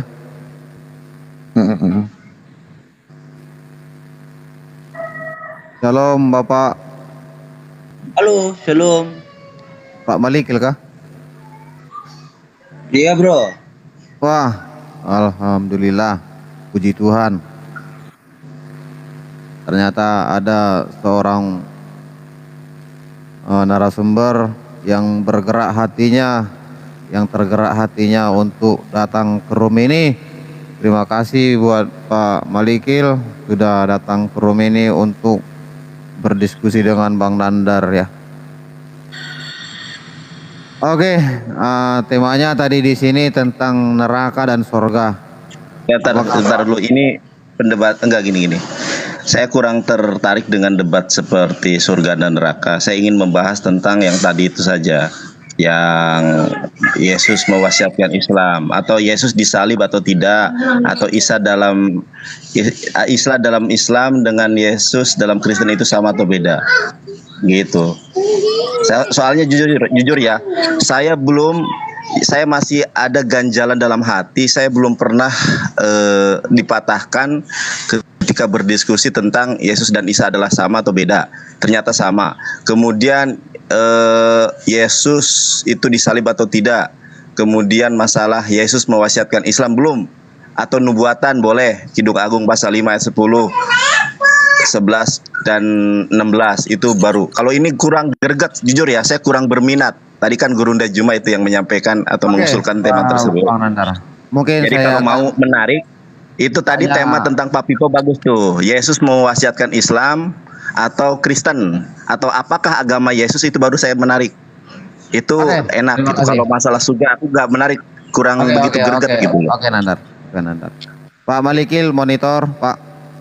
Iya, setidaknya Nandar hargai apa yang Suma ajukan. Kenapa kamu kalau nggak bisa? Ya udah, Bang Buma sama Maliki. Kalau Maliki nggak berani menghadapi tema yang saya ajukan, ya nggak apa-apa.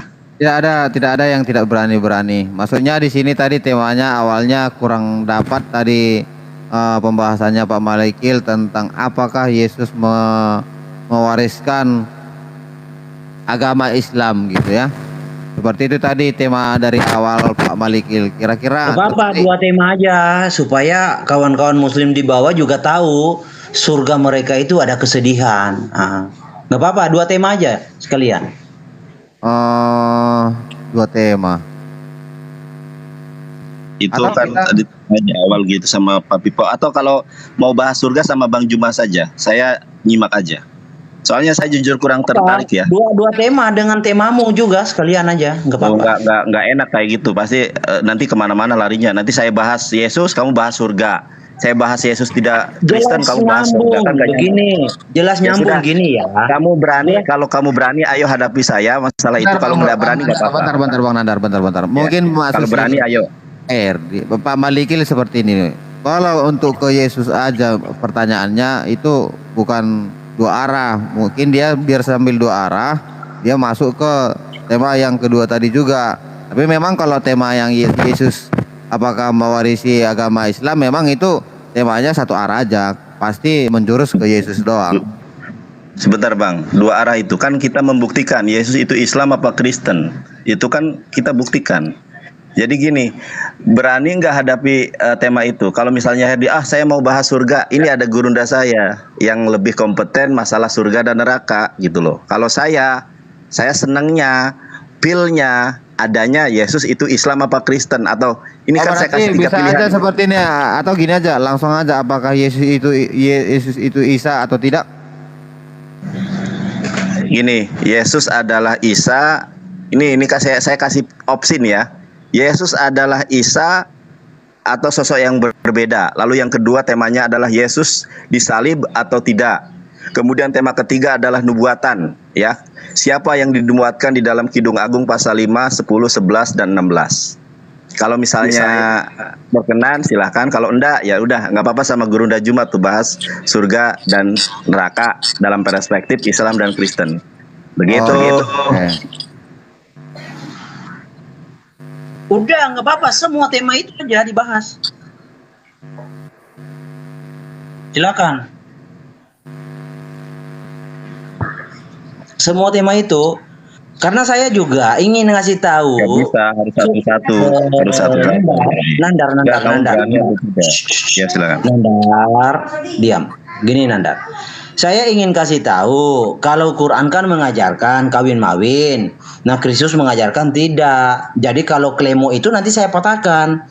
Surganya Kristen itu kebahagiaan, surganya Islam itu kesedihan. Nah, begitu saya buktikan. Semua tema itu aja, silakan. Satu saja. Jadi saya sebetulnya tidak tertarik dengan tema itu. Atau sama Bang Juma saja. Tema yang kamu kuasai saja. Tema mana yang kamu kuasai itu yang silakan. Oke. Ya, Kalau sekarang kamu nggak mau semua, tema yang kamu kuasai saja. Nah, silakan. oke, makanya saya kasih pilihan sama kamu nih. Pilihannya adalah Yesus beragama Islam atau Kristen. Lalu yang kedua, Yesus disalib atau tidak. Nah, gitu ya. Saya Terserah, kasih kamu kamu kuasa untuk memilih mana yang kamu kuasai. Itu Nanda. Nah, ya saya kuasai semua itu. Yesus disalib atau tidak. Tentukan pilihanmu Nandar yang mana? Biar jangan lama basa-basinya.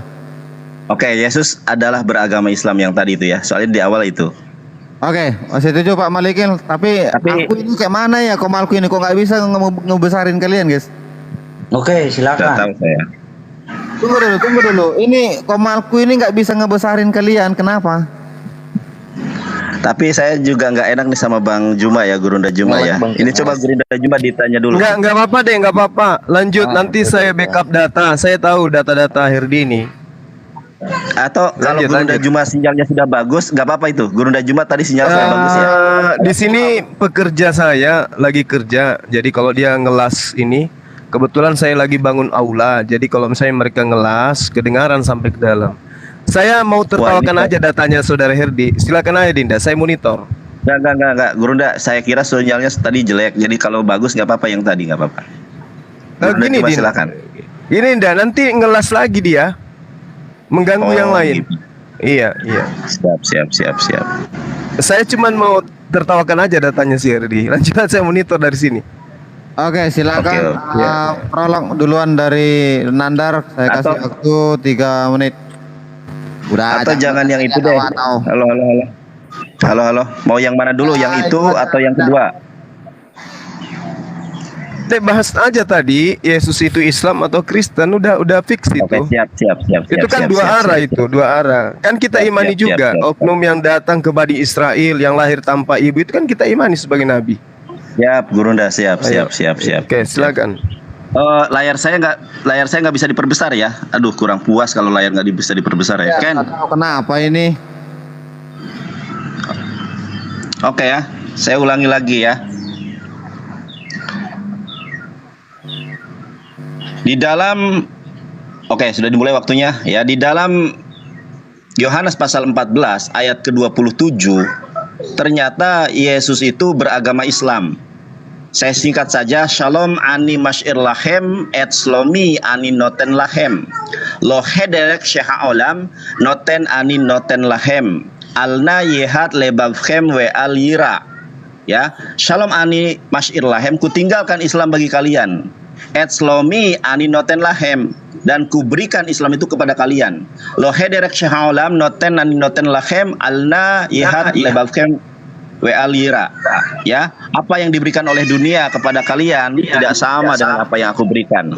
Yang aku berikan adalah Islam, sedangkan yang diberikan oleh dunia adalah pesta pora dan lain sebagainya. Meganglah Islam itu dengan baik-baik. Jangan gelisah hatimu, jangan takut hatimu.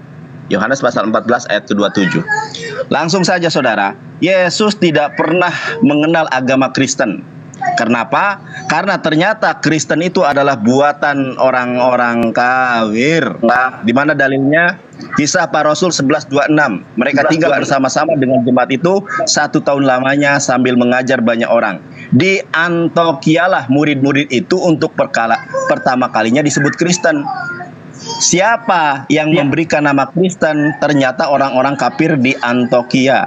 Kalau kita lihat Quran surat Al-Imran, saudara-saudari yang terkasih, di dalam Al-Imran ayat ke-52 ya, Saya bacakan ayatnya. A'udzubillahi minasyaitonirrajim. Falamma ahasya Isa minhumul kufra qala man ansari ilallahi qala al-hawariyuna nahnu ansarullahi amanna billahi wa ashhad bi anna muslimun. Ternyata para hawariyun itu adalah orang-orang Muslim, bukan orang-orang Kristen.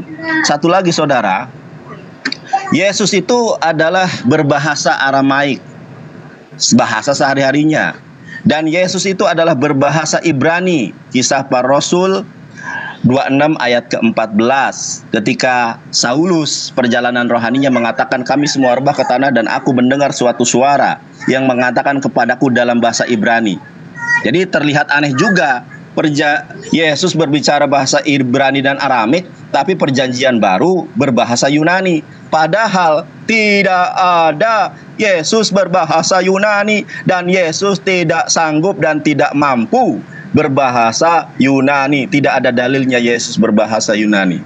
Ini pun menandakan bahwa bahasa Yunani itu adalah intervensi dari rejim Imperium Romawi pada saat itu. Jadi Yesus tidak beragama Kristen, tapi beragama Islam. Terimalah kebenaran firman Tuhan, saudara. Oke, saya rasa jangan ada langsung menyimpulkan ya, Jonathan, biar jangan ini. Silakan Bang Malikil. Oke. Dan Mojad. Ditanggapi atau langsung membawa prolog lagi? Ya. Jadi pengertian Islam secara etimologi dulu. Jadi klaimnya Nandar kan kita patahkan dulu klaim itu. Bentar ya. Bentar saya gedein. Oke, saya pause bentar ya.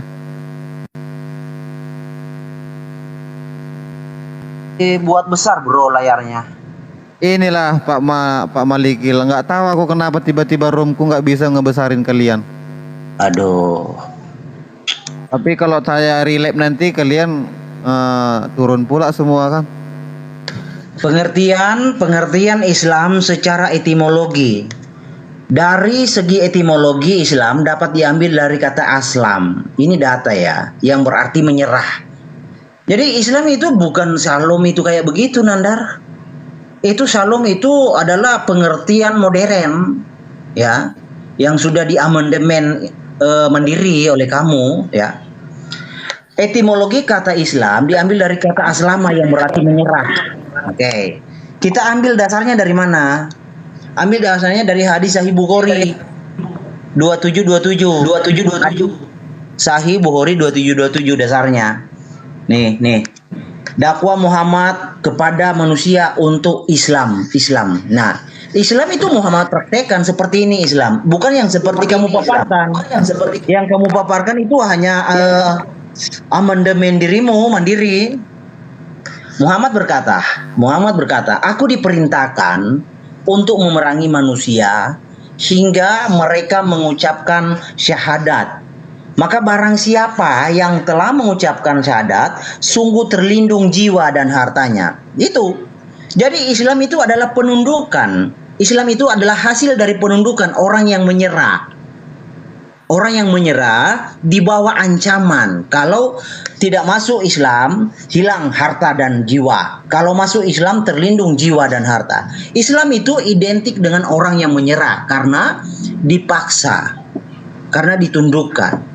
Jadi sesuai dengan etimologinya, Islam itu adalah kata menyerah, ya, menyerah karena diancam, karena diintimidasi, karena dipaksa. Itulah Islam secara etimologi.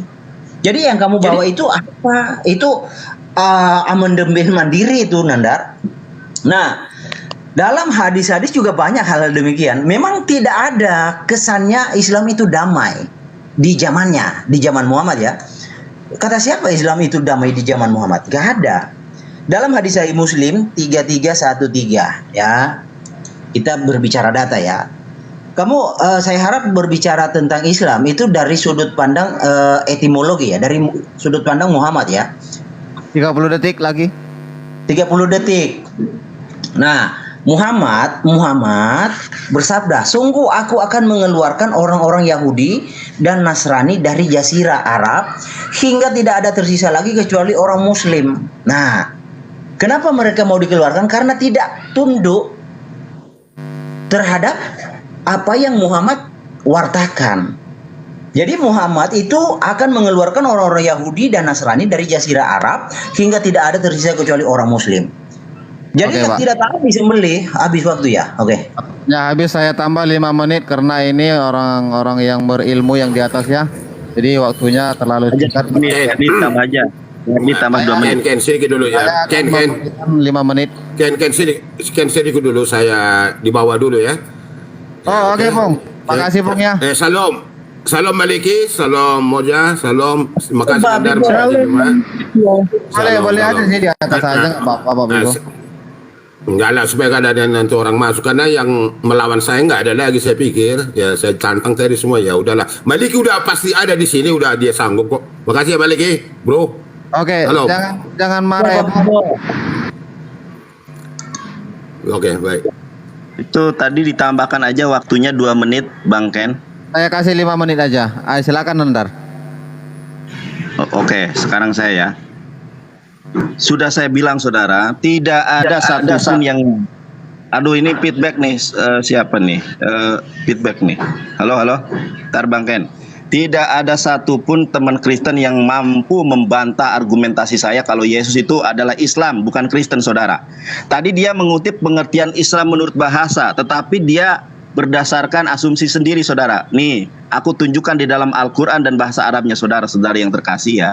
Apa itu Islam? Kita lihat di sini, saudara. Islam itu berasal dari kata shalom, ya. Asyalmu berarti damai atau kedamaian. Sebagaimana firman Tuhan dikatakan di dalam Quran surat 8 ayat 61. Karena ini waktu ya, saya singkat saja. Kemudian Islam itu berarti berserah diri ya, bukan menyerah. Ya, Islam berasal dari kata aslama. Aslama berarti berserah diri atau pasrah. Nah, kemudian yang ketiga, Islam pengertiannya adalah Islama musallimun, ada ayatnya ya, artinya adalah penyerahan total kepada Allah. Kemudian berikutnya, Islam berasal dari kata syalim, artinya bersih, suci. Nah, Islam yang kelima berarti shalom ya, atau shalom. Coba perhatikan ya ini ya. Islam berasal dari kata shalom. Sekarang kita lihat di dalam bahasa Ibrani. Aduh, feedback ini, suara siapa ini ya? Nah, coba kita lihat sekarang ya. Coba teman-teman, ini kata shalom ya teman-teman ya. Apa shalom dalam bahasa Ibrani? Coba perhatikan. Shalom bahasa Ibrani, kita Google Translate ya. Google Translate nih, shalom. Ini bahasa Ibrani, bahasa Arabnya apa? Salam. Sesuai dengan definisi Islam secara harfiah, secara etimologi, artinya adalah damai sejahtera. Makanya saudara-saudari yang terkasih, di dalam Yohanes pasal 14 ayat ke-27, damai sejahtera kutinggalkan bagimu. Bene Hatargum, Bani terjemahan tidak mengenal bahwa yang dimaksud oleh Yesus itu adalah Islam. Kenapa? Kita lihat tafsirannya, saudara. Yesus menjanjikan penghibur. Islam bagian penghibur dari untuk saudara-saudari yang terkasih. Nah, sangat jelas di sini. Damai sejahtera kutinggalkan bagimu, damai sejahtera kuberikan kepadamu. Nah, ternyata pengertian Islam seperti yang saya tadi sampaikan adalah damai sejahtera. Ya, Islam secara etimologi itu. Islam berarti salam, artinya damai sejahtera. Sedangkan Kristen adalah buatan orang-orang kafir. Ya, di mana itu? Kisah Para Rasul 11 ayat ke-26. Di Antiokhia lah murid-murid itu untuk pertama kalinya disebut Kristen. Agamanya saja dibuat oleh orang kafir. Makanya saya katakan, Yesus itu tidak pernah mengenal kekristenan. Bahkan mengenal bahasa Yunani saja tidak ada. Kalau Yesus berbahasa Ibrani ada. Kalau Yesus berbahasa Aramaik ada. Nih, bahasa Aram ya. Perjanjian Baru menunjukkan bahwa bahasa Aram adalah bahasa yang digunakan oleh Yesus dan para muridnya. Ketika Yesus menerima firman, itu berbahasa Ibrani. Dalilnya mana? Ada di dalam Kisah Para Rasul. Ya. Nah ini, Kisah Para Rasul 26 ayat 14. Kami semua rebah ke tanah. Aku mendengar suatu suara yang mengatakan kepadaku dalam bahasa Ibrani. Yesus berbahasa Ibrani, ada dalilnya. Yesus berbahasa Aramaik, ada dalilnya. Lalu kenapa kitab Anda Perjanjian Baru, saudara, jadi bahasa Yunani paganisme? Karena buatan orang kafir. Nandar, Ya. sebentar saya pause. Iya, ya. Saya akan menginstruksi ketika ada kayak perkataan seperti framing, yaitu ketika Bang Nandar mengatakan Kristen itu dibuat oleh orang kafir. Apakah maksud Nandar orang kafir itu orang Antioquia yang sebelum mengenal Kristen, yang sebelum beragama, itu kah maksudnya orang kafir? Ini Bang Ken, kita lihat tafsiran Yerusalem ya. Sorry ya, tadi bahasanya agak tinggi. Ya, pertanyaannya Ini sebuah- itu aja. Bang Nandar, yang kamu bilang orang kafir itu apakah orang Antioquia yang sebelumnya tidak mengenal Kristen, terus dia jadi mengikut Kristus, makanya dibilang Kristen? Apakah? Orang Antioquia ini saya lihat ininya ya. Jadi saya nggak mau menafsirkan kitab Abang. Antioquia Kita ini lihat dulunya nih. orang kafir, itu maksud saya, Bang. Biar jangan dibilang Iya, kamu iya. memframing. Baik. Apakah Ya, baik. Antioquia Ini ini dulunya orang kafir yang tidak beragama, Iya, tidak mengenal kita lihat apa? ayatnya, Bang. Oke, Ya silakan. ini Bang, kita lihat nih ya. Kisah Para Rasul 11:26 di dalam tafsiran Yerusalem. Penganut atau pendukung Kristus dalam menciptakan sebuah itu, maka orang-orang kafir di Antioquia mengerti Kristus yang diurapi sebagai nama diri, bukan sebagai gelar. Makanya saya tadi katakan, ternyata agama Kristen itu pertama kali diinisiasi oleh orang-orang yang tidak percaya kepada Yesus di Oke, mantap. Antioquia gitu. Mantap, itu Paham aja. sampai di Saya sini? tidak mau nanti kamu dituduh framing. Berarti itu ada datanya. Iya, Berarti betul. orang-orang kafir Jelas ya. yang pertama kali yang tidak beragama membuat agama Kristen. Terima kasih. Iya. Nah, itu jadi kamu nggak kena framing. Terima kasih. Silakan. Siap. Bang Nandar, ada 1 menit 18 menit.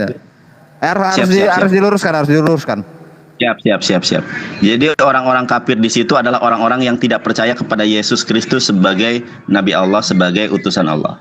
Jadi jelas ya teman-teman bahwa Kristen itu pertama kali dibuat oleh orang-orang yang tidak percaya kepada Yesus di Antioquia, atau disebut di sini sebagai orang-orang kafir, disebut Kristen. Makanya pertanyaan yang selalu mengganjal dalam hati saya, ya, yang mengganjal hati saya adalah apa agama Yesus? Apakah Yesus itu beragama Kristen? Nah, kan tidak ada kalau Yesus itu beragama Kristen, tetapi Yesus beragama Islam. Sekarang tunjukkan datanya kepada saya. Anda jangan bahas kemana-mana dulu. Tunjukkan datanya kepada saya kalau Yesus itu beragama Kristen dan mengenal Kristen minimal. Kalau dia tidak beragama Kristen, minimal dia tahu tentang kekristenan. Karena setahu saya, berdasarkan Kisah Para Rasul 11 ayat 26, Kristen itu pertama kali disebut oleh orang-orang yang tidak percaya kepada Yesus di Antioquia gitu loh. Oke, terima kasih, waktunya habis. Kita tidak tahu kenapa Bang Juma bisa turun, mungkin karena ada sesuatu hal yang, atau dia mau pergi ke studio, kita tidak tahu ya.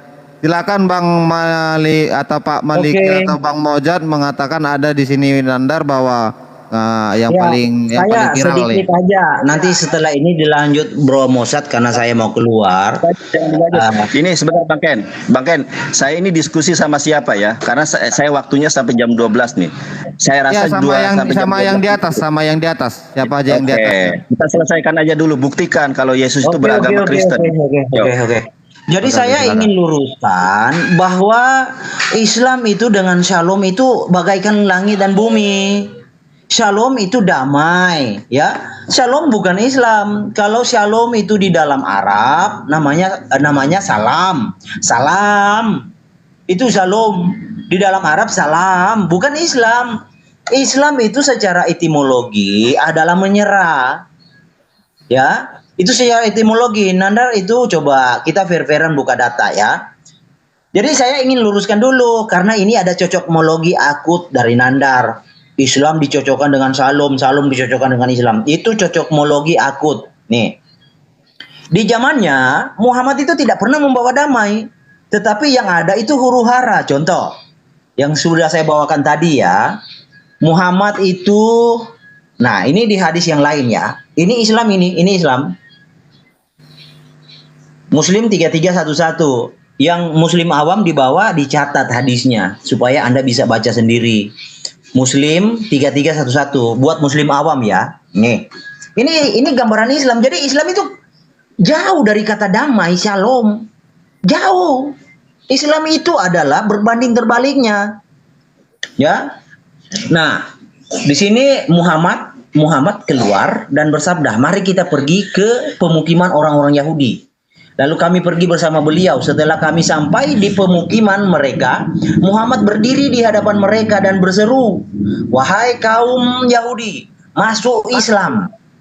Masuk Islamlah kalian, niscaya kalian akan selamat.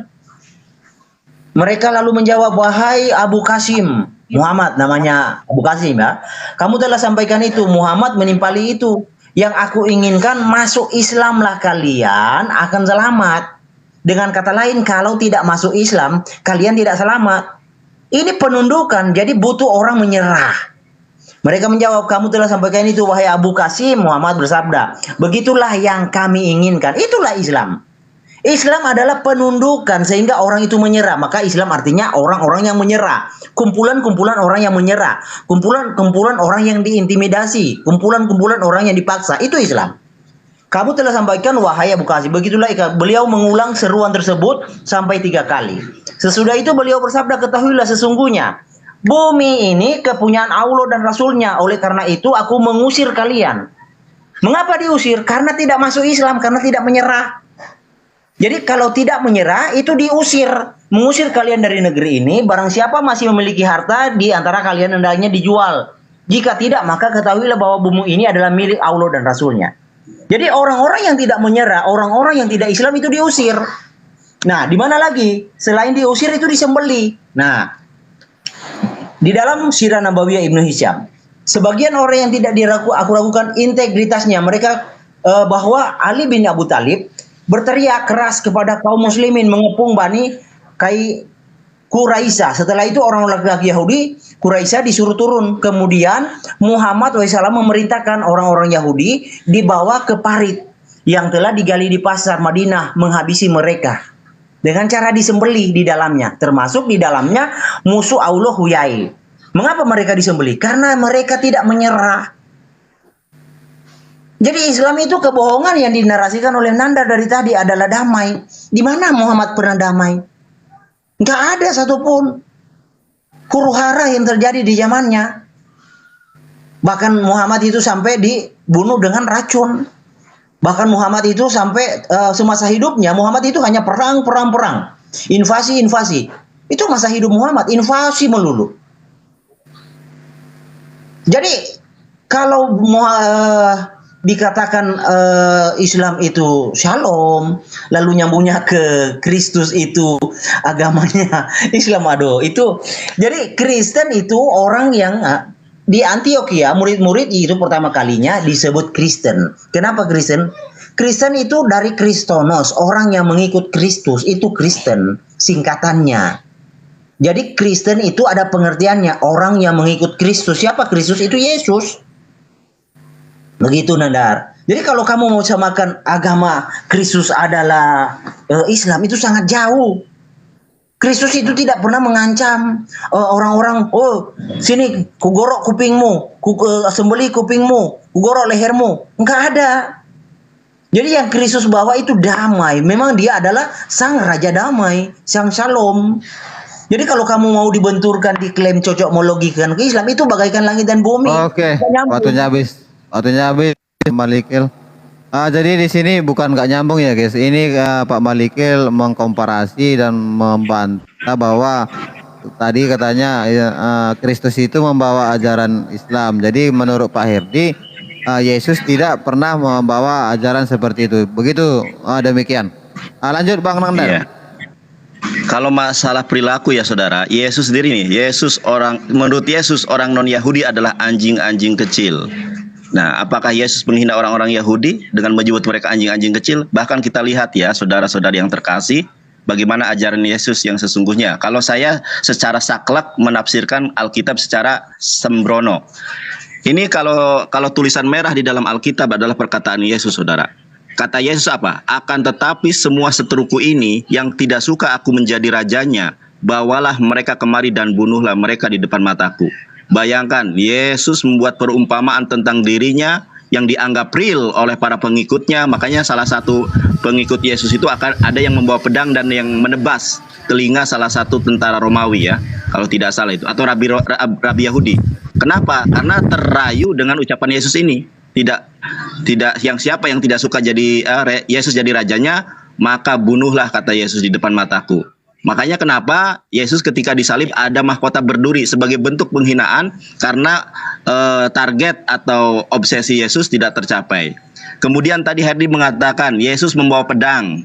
Itu dibantah sendiri oleh Yesus. Nah, di dalam Matius 10 ayat 34, jangan kamu menyangka bahwa aku Yesus datang untuk membawa damai, kata Yesus. Makanya Yesus menubuatkan tentang orang yang akan membawa damai, yaitu Islam. Itu ayatnya jelas dalam bahasa Ibrani. Aku datang bukan untuk membawa damai, kata Yesus, melainkan pedang, kata Yesus. Makanya para murid ada yang menjual jubahnya untuk membeli pedang. Sebab aku datang untuk memisahkan orang dari ayahnya, bla bla bla. Tetapi saudara-saudari yang terkasih, sebetulnya poin saya ini bukan di sini. Ya, poin saya ini siapa sih Yesus itu? Tidak berbicara tentang perkataan Yesus. Kalau berbicara tentang perkataan Yesus, Yesus katanya penuh kasih tapi mengutuk pohon ara. Padahal kalau dia punya kehendak harusnya berbuahlah pohon ara. Kenapa harus dikutuk? Kita tidak membahas itu, saudara. Makanya saya bilang tidak ada satu pendebat Kristen pun yang mampu membantah hal ini. Kenapa? Karena jelas loh bahwa Kristen itu dibuat oleh orang-orang kafir yang tidak percaya kepada Yesus di Antioquia. Itu yang harusnya kamu bantah. Nah, kemudian apakah agama Yesus? Sangat jelas tadi di dalam bahasa Ibrani juga sudah termaktub. Ini yang harusnya Anda bantah loh. Shalom ani masyir lahem, kuberikan Islam ini kepada kalian. Et slomi ani noten lahem. Saya percaya dan yakin betul kenapa kamu lari kemana-mana, karena kamu tidak menguasai original text. Sedangkan saya Ibrani bisa, Yunani bisa, Arabik bisa baca. Nah, ini yang jadi nggak nyambung. Saya original teks, kamu terjemahan. Saya data, kamu malah lari ke sana ke sini. Nah, kalau berbicara tentang Al-Quran, bagaimana sudut pandang Al-Quran terhadap Yesus dan para murid Yesus, baca Quran surat Al-Imran ayat ke-52. Makanya nih, saya baca Al-Quran aja bukan terjemahan. Mana ya? A'udzubillahi minasyaitonirrajim. Fala ma'ahasa Isa minhumul kufra qala man ansari ilallah qala al-hawariyuna nahnu ansarullah amanna billahi wa ashhad bi anna muslimun. Ternyata para murid Yesus itu muslim, bukan Kristen. Tidak ada di sini berkatakan wa ashhad bi anna nasroniyun, saksikanlah kami adalah orang Nasrani, atau wa ashhad bi anna masyihiyun, kami adalah orang-orang Kristen. Tidak ada. Karena Kristen itu memang dibuat oleh orang-orang kafir, ciptaannya orang-orang kafir di Antioquia. Anda sadar, Anda tidak sadar, Anda jujur atau tidak jujur, Kristen ini dibuat oleh orang-orang kafir. Fakta itu, ayatnya ada. Sedangkan Yesus menubuatkan tentang Islam ada, baik dalam perspektif Islam maupun di dalam perspektif Kristen. Makanya saya himbau ya teman-teman, ini berat loh. Bambang Nursena sama Ibu Rita Wahyu saja belum tentu loh berani menghadapi tema ini. Karena jelas Yesus adalah seorang Muslim.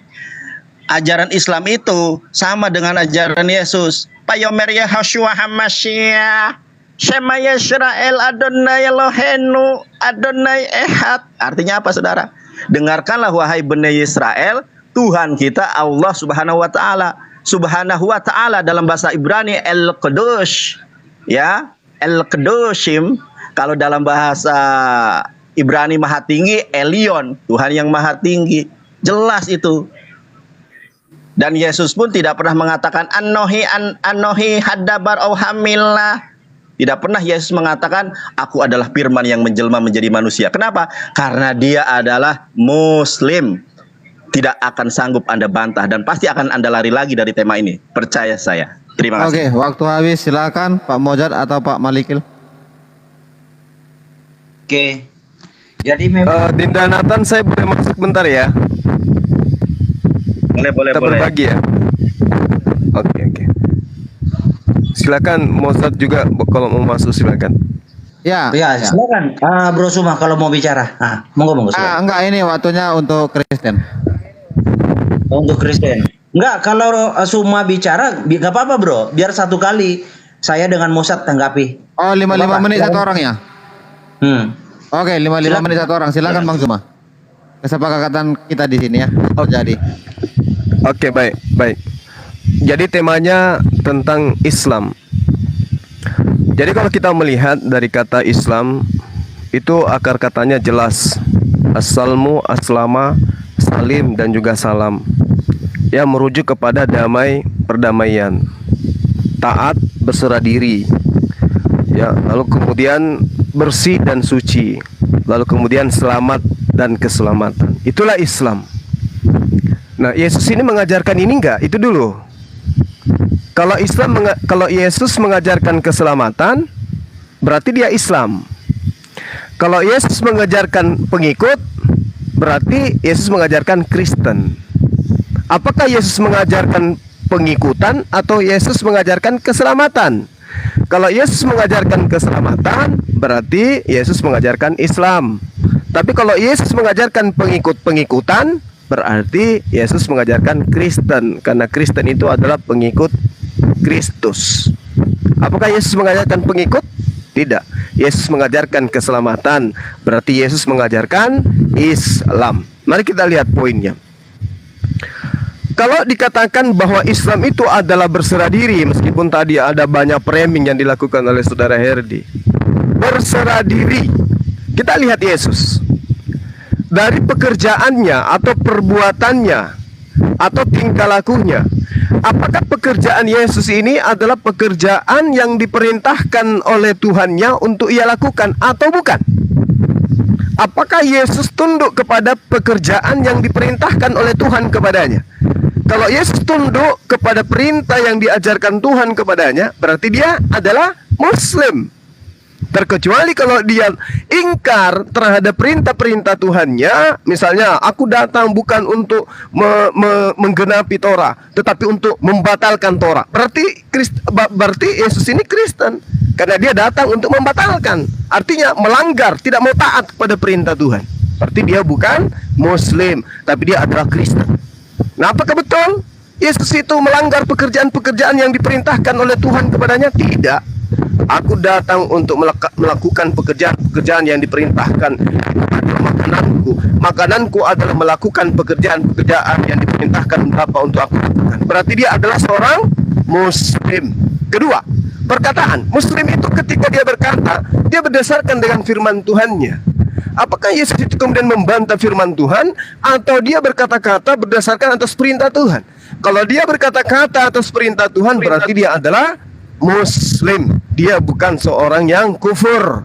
Nah, tadi ketika saudara mengatakan Yesus itu tidak mengajarkan Muslim Islam, berarti Anda mengatakan dia mengajarkan ingkar. Tetapi faktanya pekerjaan Yesus, perkataan Yesus, semua ketundukan, semua berserah diri kepada Tuhannya, berarti dia adalah Muslim. Yang mengatakan Yesus itu bukan Muslim adalah Kristen. Contoh, dengan matinya Yesus di atas tiang salib, dia telah membatalkan hukum Taurat dan beserta ketetapan yang ada dalam. Siapa yang mengajarkan itu? Ya kalian, teman-teman Kristen. Yesus tidak pernah mengatakan itu. Bahkan dia mengatakan dalam kitab Lukas, saudara, bahwa lebih mudah langit dan bumi ini lenyap daripada setitik dari hukum Taurat itu batal. Berarti dia adalah Muslim. Dia mendudukkan perkara perintah Tuhannya sebagai nomor wahid, bukan mendudukkan perkataan Paulus sebagai nomor wahid. Bukan. Kalau Paulus batal hukum Taurat itu dengan matinya Yesus di atas tiang salib. Tapi kalau Yesus, lebih mudah langit dan bumi lenyap daripada membatalkan setitik dari hukum Taurat. Jadi jangankan kematiannya, langit dan bumi ini lenyap tidak bisa membatalkan. Lebih mudah langit ini dan bumi ini lenyap daripada satu titik dari hukum Taurat itu batal. Tapi kalau Kristen, dengan matinya anak Maria, hukum Taurat itu semuanya batal. Itu poin yang harus dicermati. Lalu kemudian saudara mengatakan Rasulullah SAW itu tidak mengajarkan kedamaian. Bung, kita bisa bayangkan, andai bukan ajaran Islam, ajaran baginda Rasul Muhammad SAW di dalam mengusir penjajah di negara ini, ya, kita bisa lihat bagaimana kacaunya kita dalam penekanan, dalam penjajahan, dalam penindasan, dalam segala hal yang menyeramkan dalam kehidupan kita sehari-hari. Islam kemudian datang, adakan persatuan memperjuangkan kedaulatan rakyat pribumi, merdeka kita, damai sejahtera kita sekarang. Dan tidak ada cerita kemudian Islam itu dengan tentara-tentaranya masuk ke Nusantara ini, Islam dengan tentara-tentaranya masuk ke Malaysia. Ya, tidak ada itu. Islam melakukan perlawanan sehingga yang kau bacakan itu adalah peperangan. Oke. Itu perang Bung yang Anda bacakan. Ya, silakan. Oke, terima kasih Bang Juma sudah memaparkan apa yang dia tahu. Sekarang untuk ke pihak Kristen untuk menanggapi ataupun memberikan narasi, silakan Bang Mojad atau Bang Malikil pertama kali. Ya, silakan Mojad duluan. Oke, saya duluan ya. Jadi langsung aja timernya berjalan. Izin. Jadi umat bawah Mahmadim itu adalah Muhammad. Sekarang mereka mencocokmologi damai sejahtera atau shalom adalah Islam. Pertanyaan saya lagi nanti jadi PR, kenapa kalian tidak juga mencocoklogi kata akbar dalam Alkitab yang artinya tikus besar? Itu kata itu jelas akbar, tidak ada cocokmologi di situ. Tetapi tidak kalian ambil. Oke, kembali ke tema. Yesus mengajarkan Islam. Ya, kita lihat ya. Di dalam Lukas 22 ayat 20, Yesus mengangkat cawan dan berkata, "Inilah darah perjanjianku, darah yang ditumpahkan untuk penebusan dosamu." Sejak kapan Islam mengajarkan penebusan oleh darah? Itu sangat tidak masuk akal ya. Matius 22 ayat 30, Markus 12 ayat 25, Yesus mengatakan berdoalah dalam namaku. Sejak kapan Islam berdoa dalam nama Yesus atau nama Isa? Itu lebih sangat tidak masuk akal lagi.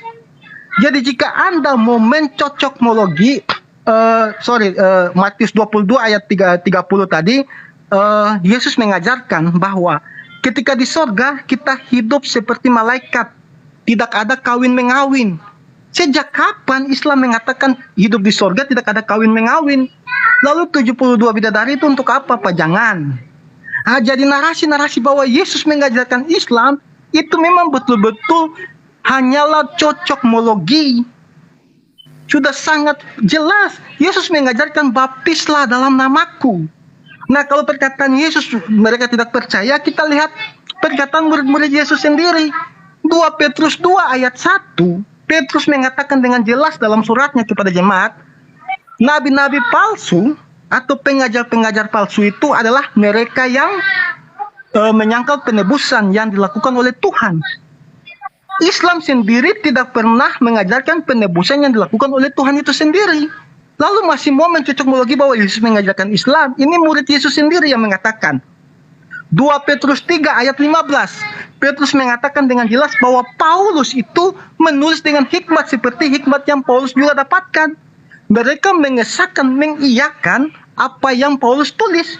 Sedangkan Islam, sejak kapan Islam menganggap apa yang Paulus tulis itu betul? Jadi orang yang dari perkataan Yesus sendiri, pengajaran Yesus, bahkan orang yang hidup makan tidur bersama-sama dengan Yesus, pengajarannya itu sangat berbeda dengan yang Islam ajarkan. Lalu mau sampai kapan kalian tetap mau mencocokmologi bahwa Yesus mengajarkan Islam? Yesus mengatakan dengan jelas bahwa jika kamu tidak percaya bahwa akulah dia, Yohanes 8 ayat 24, kamu akan mati dalam dosamu. Sejak kapan Islam percaya bahwa Yesus adalah dia, adalah Yahweh itu sendiri? Itu sudah sangat jelas. Jadi kalau misalkan kita lihat di dalam Ibrani 1 ayat 8, malaikat-malaikat menyembah Yesus. Sejak kapan di dalam ajaran Islam, malaikat-malaikat menyembah Nabi Isa? Jadi kalau Anda cuma mencocokmologi kata shalom, artinya damai sejahtera, nanti dipaparkan oleh abang saya Pak Malikil lebih jelas melalui kata shalom. Anda mau mencocokmologikan dengan shalom adalah Islam, sekalian aja Anda ambil kata akbar. Akbar itu artinya tikus besar, Anda ambil juga dalam Alkitab. Jadi sudah terbantahkan bahwa apapun yang Nandar mau mencoba dan Pak Suma mengatakan bahwa Yesus mengajarkan Islam loh, hanya satu kata shalom. Sedangkan dari tadi ayat-ayat yang saya paparkan, pengajaran itu sangat berbeda. Sangat-sangat berbeda sekali. Mau kita tarik dari perjanjian lama, lebih-lebih hancur lagi. Jadi kita fokus ke Yesus saja. Yesus memberikan perintah baru dalam Yohanes Yohanes 14 tadi. Tadi kan Pak Nandar mengutip Yohanes 14 ayat 27. Kenapa tidak baca ayat ke-26? Tetapi penghibur yaitu Roh Kudus yang akan diutus Bapa dalam namaku. Ingat, dalam namaku. Sejak kapan Islam atau Jibril mengatakan dia diutus oleh Isa, oleh Yesus? Sejak kapan? Jadi tidak usahlah kalian berpolemik untuk mencoba mencocok logi, karena dari ajaran, dari ini perbuatan apapun yang cara hidup di sorga semuanya berbeda dengan ajaran Islam. Dan kalau murid-murid Yesus adalah Islam, mereka tuh membaptis. Sejak kapan Islam membaptis? Murid-murid Yesus mereka membaptis. Jadi sudah sangat jelas surat-surat dari Yohanes, dari Simon Petrus, dari Yudas pun ada di sini. Yudas yang bukannya itu, yang mati itu, semuanya sangat berbeda. Ya lanjut Pak. Ya habis Pak Muzan. Ya silakan langsung aja beliau Pak Malikil. Oke bro, bentar ya. Nah, jadi memang untuk menyadarkan cocokmologi ini, di sini kata shalom, ya, kata shalom dalam Ibrani, shalom dalam Ibrani, shalom, shulem,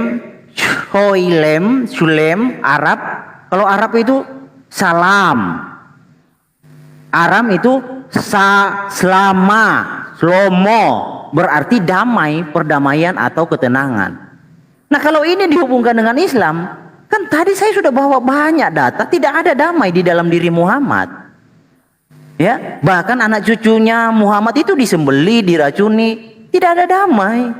Jadi klasifikasi damai yang dicocokmologikan ke Islam itu jauh dari kata mungkin. Ya, gini, Islam itu gini. Kita Nandar kalau nggak punya ini saya nanti ini. Di dalam Syarah Al-Arba'in An-Nawawi jilid 1. Nih, Nandar ya. Ini juga buat Suma ya. Ini Islam itu apa? Ada orang bertanya, seraya berkata, "Ya Muhammad, beritahukan aku tentang Islam." Maka bersabdalah Muhammad, Islam, nih, dengar baik-baik Nandar. Islam adalah engkau bersaksi bahwa tidak ada, loh kok semuanya kabur? Engkau bersaksi tidak ada Tuhan selain Allah dan Muhammad adalah utusan Allah. Itu adalah Islam. Itu adalah Islam. Dan itu benar. Kalau itu ada di zaman Yesus, itu klaim yang tidak ini ya. Karena di dalam Al-Maidah ayat 3, pada hari ini aku sempurnakan agamamu untukmu. Jadi kesempurnaan Islam itu ada di zaman Muhammad. Jadi cocokmologinya Nandar dari tadi itu nggak nyambung. Harusnya kamu sadar bro, ya, bahkan Allah Subhanahu Wa Taala adalah Islam, karena Allah juga syahadat. Nah contoh di dalam kitabnya ini kitab oleh Imam Al-Ghazali, judul aslinya adalah nih buat muslim awam di bawah, judul aslinya Al-Wafais fi Al-Hadis Al-Qudsiyah oleh Imam Ghazali ya, oleh Imam Al-Ghazali. Nah, ini pelajaran gratis loh buat muslim-muslim awam. Nah, halamannya halaman ke-5. Nah, kalau di ini surat cinta penerang jiwa. Nah, di sini Allah juga memverifikasi dia adalah Islam. Allah syahadat. Jadi Islam itu adalah syahadat. Maknanya, artinya adalah penundukan sehingga orang menyerah. Nih, Allah Subhanahu Wa Taala berfirman, aku bersaksi bahwa tiada Tuhan selain aku. Itu syahadatnya Allah. Tiada sekutu bagiku dan Muhammad adalah hamba dan rasulku.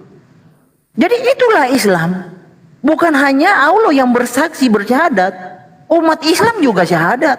Yang pengecualiannya Muhammad tidak pernah syahadat. Nggak ada Muhammad bersyahadat. Nah, jadi Nandar harus tahu Islam itu apa. Islam, ini kata Muhammad loh. Muhammad berkata, Islam adalah engkau. Islam adalah engkau. Ingat, di zaman Quran itu tidak ada Islam sebelum Muhammad. Islam itu ada ketika Muhammad. Karena narasinya harus sesuai dengan kriteria Al-Maidah ayat 3. Pada hari ini telah aku sempurnakan agamamu untukmu. Jadi kamu ini mengklaim itu tanpa dasar. Itu yang saya sangat sesalkan bagi kawan-kawan muslim. Itu kalau berdiskusi tolong itu literaturnya itu dibaca. Jangan hanya modal cocokmologi. Cocokmologi akut itu bahaya loh. Tidak ditanggung BPJS. Ya. Jadi harus paham Nandar. Nah, di dalam banyak hadis juga berkata, dalam Sahih Muslim nomor 3496. Sahih Muslim 3496. Nih. Muhammad pernah bersabda, "Wahai Abu Said, barang siapa ridho Allah sebagai Robnya, Islam sebagai agamanya, dan Muhammad sebagai nabinya, maka ia pasti masuk surga." Jadi dalam kekristenan, di dalam pengajaran Kristus nggak ada ajaran yang diselamatkan dengan organisasi. Tetapi di dalam kekristenan itu adalah juru selamat adalah Yesus itu. Yesus itu adalah Raja Damai, Sang Shalom, Shalom dia. Jadi percaya kepada Yesus, bukan percaya kepada organisasi. Dalam hal ini yang diajarkan oleh Allah, tidak ada agama ideologi selain Islam. Ya kan? Jadi kayak nyambung. Pemaksaan ini karena ketidakmampuan membaca literasi. Karena tidak ada. Habis waktu. Waduh. Habis waktunya, Bos. Oke. Oke, mungkin langsung aja Bang Nandar. Silakan. Banyak kemana? Saya mau tanya. Cuma udah datang tuh. Ya, apa-apa. Saya lawan berdua, kalian aja sanggup saya. Nggak Kalau apa-apa. Bang Bima lagi konektif, ya nggak apa-apa saya. Kalau Ya, temanya nggak ada ini. Bang Suma, aku diam. Kalau nggak ada Bang Suma, aku diam. Iya, udah. Ada dia. Sekarang saya mau bertanya. Ada. Gini loh teman-teman, jangan memahami sesuatu. Sebentar aku tanya dulu nih, Bang Ken, sebentar tuh. Bang Ken, di mute dulu, di stop dulu. Saya mau tanya, Mojat, kamu bisa Ibrani atau enggak sih? Kok tadi kamu mengatakan akbar adalah tikus, itu dari mana? Tunjukkan dasarnya. Saya tanya nih, kamu bisa bahasa Ibrani atau tidak? Kalau tidak bisa, saya ajari kamu. Gratis. Saya buktikan Bisa nanti. Udah nanti dulu. saya buktikan. Langsung aja Nandar. Oke, teman-teman ya, inilah apologet Kristen ya. Kalau tulisannya ini ya, sebentar ya. Ini dari HP saya. Ya. Ini Alef Kaf Betres. Itu tulisannya ahbar. Kalau ada dages seperti ini nih ya. Nah, ini dages seperti ini baru dibaca akbar. Ya, ingat, penyebutan sama tapi arti bisa berbeda. Tidak ada akbar itu adalah tikus. Loh, lalu yang tikus apa ya Panggelis? Nih saya kasih tahu ya. Tidak ada akbar itu adalah tikus. Kita lihat nih. Di dalam Google Translate ya. Nih. Yang ada itu adalah ain ya, bukan alef. Tadi yang di dalam handphone saya itu alef. Ini tulisannya dibacanya ahbar, bukan akbar. Lagi pula di dalam kapnya nggak ada dages. Dages itu apa ya Panggelis? Tanya Bambang Nursena, Ibu Rita Wahyu, apa itu dages? Nih dages itu yang ada titik di tengah. Kalau ada titik di tengah, bacaannya tebal, akbar ya. Tapi kalau tidak ada titik di sini, ini aja pakai ain, bukan pakai alef. Makanya artinya adalah tikus. Itu dibacanya bukan akbar, tapi ahbar. Beda coy, makanya belajar bahasa Ibrani. Jelas ya teman-teman ya, bahwa saya tegaskan tidak ada orang Kristen di dunia ini yang sanggup membantah argumentasi saya bahwa Yesus adalah beragama Islam. Dari tadi tidak pernah menyentuh apa yang saya kemukakan. Apalagi menghadapi Gurunda Juma. Wah, kalian sudah takut semua. Menghadapi evangelis yang paling cakep se-desa saya aja tidak ada yang mampu, saudara-saudara yang terkasih. Itulah ya. Ini ya oke ya. Tadi juga nih ya. Tadi dia melari ke ahbar. Nggak bisa Ibrani sok-sok memframing. Bukan akbar, ahbar ini bacaannya. Tanya Ibu Rita Wahyu kalau nggak percaya. Kemudian poin kita kan sangat jelas saudara. Kalau kita lihat di dalam Yohanes 14 ayat ke-27, Yesus berbicara tentang apa? Tentang nubuatan akhir zaman Nabi Muhammad SAW, yang dimana umat Islam berpegang teguh bahwa semua nabi ini adalah Islam secara etimologi. Di sini adalah Yesus menjanjikan penghibur. Damai sejahtera kutinggalkan bagimu. Ini aja terjemahannya keliru. Karena di dalam bahasa Ibrani lahem. Lahem itu lakum dalam bahasa Arab yang artinya kalian. Damai sejahtera kutinggalkan bagi kalian harusnya ya. Damai sejahtera kuberikan kepada kalian. Terjemahannya saja kurang tepat. Makanya harusnya LAI merekrut saya sebagai salah satu tim penerjemahan juga ya. Di dalam bahasa Ibraninya sangat jelas. Yang kita bahas pada kesempatan hari ini saudara, fokus kepada Yesus itu Kristen atau Islam. Ternyata di dalam Yohanes pasal 14 ayat ke-27 sangat jelas. Shalom ani masyir lahem et slomi anin noten lahem lohed dedak syeha alam noten anin noten lahem alna ihat lebavkem we alira. Di dalam perspektif Islam pun juga sama.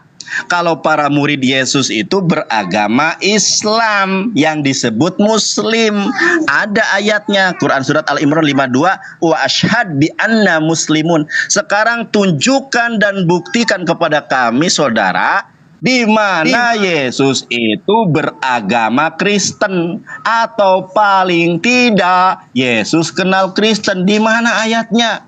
Dari tadi sampai sekarang tidak ada satupun yang mampu untuk menanggapi, mampu untuk menyanggahi apa yang kami kemukakan. Kenapa saudara?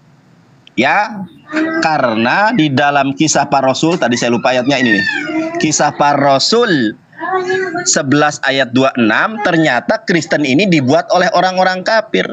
Diakui, disadari, jujur atau tidak kalian terhadap diri sendiri, ternyata yang namanya Kristen, mohon maaf ya Kang Ken, saya sangat menghargai Kang Ken, kita berdasarkan ayat, silakan. yang namanya KIRS itu produknya orang-orang kafir di Antioquia loh. Anda sadari atau tidak? Lalu produk Yesus apa? Islam. Disadari atau tidak? Islam. Ya, makanya boleh kiranya saudara dijamah Tuhan, ditangkap, dipulihkan menjadi pribadi yang terlahir baru di dalam kebenaran Islam. Banyak pribadi yang dipanggil Tuhan, tetapi sedikit sekali yang dipilih saudara. Silakan gurundaku, ustadku yang saya sayangi, Ustadz Jumah, dilanjut. Oke, terima kasih Bang Nandar. Oke, cek suara saya kedengaran? Aman. Bagus. Suara saya kedengaran, Bang? Aman. Bagus, Oke, bagus. Iya. Jadi Al-Quran menerangkan begini, Saudara Herdi. Saya pause, suaranya hilang. Apakah di kalian ada suaranya? Nggak ada, Bang. Oke, saya restart. 1, 2. Oke, udah ada. Mulai. Siap, bagus, Gurunda. Cek. Bagus, sudah ada, Gurunda. Oke, silakan. Oke. Pak Juma. Iya.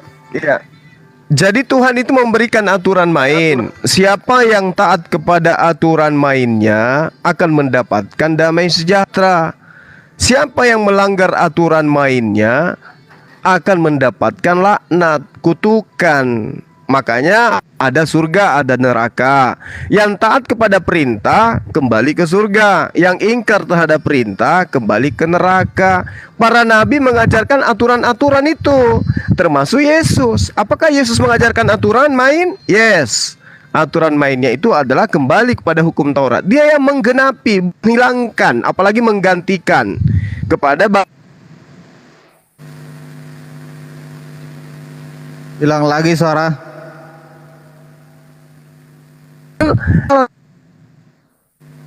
Hilang lagi suara, saya pause. fal yu'min wa man sa'a fal yakfur. Barang siapa yang mau taat kepada perintah-perintah dan aturan itu silakan. Barang siapa yang mau kufur terhadap perintah itu silakan juga. Tetapi ingat, ada konsekuensi yang harus dipertanggungjawabkan. Pola kehidupan. Lalu kemudian kalau Anda mengatakan damai sejahtera, bagaimana Anda mengatakan damai sejahtera kalau Anda ingkari semua perintah-perintah Tuhan? Anda malah lari kepada perintah manusia. Yesus datang apakah untuk membatalkan perintah-perintah Tuhan? Tidak. Dia datang agar kepada semua murid-muridnya mentaati apa yang ada di dalam perintah Tuhan. Yesus sendiri, dia mengerjakan pekerjaan yang diajarkan. Makananku adalah melakukan pekerjaan yang diperintahkan oleh Bapa untuk aku lakukan. Muslim dia, Bung. Aku tidak berkata-kata dari diriku sendiri. Apa yang aku katakan adalah apa yang diperintahkan untuk aku katakan dan aku sampaikan. Dia Muslim, Bung. Sementara Kristen itu adalah pola yang kemudian ditanamkan kepada pengikutnya untuk tidak lagi 49 terkutuk terkutuklah orang yang banyak ini karena mereka tidak mengenal hukum. Tahu tuh orang-orang itu. Bahkan kalau kita lihat dalam kitabnya Nabi Musa, Ulangan 27 nomor 26, terkutuklah orang yang tidak melakukan hukum Taurat ini dengan perbuatan. Nah, apakah kalian ini adalah orang-orang yang mentaati melakukan hukum Taurat? Tidak. Berarti Anda posisinya terkutuk atau tidak tuh? Terkutuk. Mohon maaf ini ya. Kemudian di dalam Galatia 2 nomor 14, orang yang tidak bersunat itu adalah orang yang hidup secara kafir menurut kitab saudara, itu juga menurut Paulus. Jadi orang-orang yang tidak hidup secara Yahudi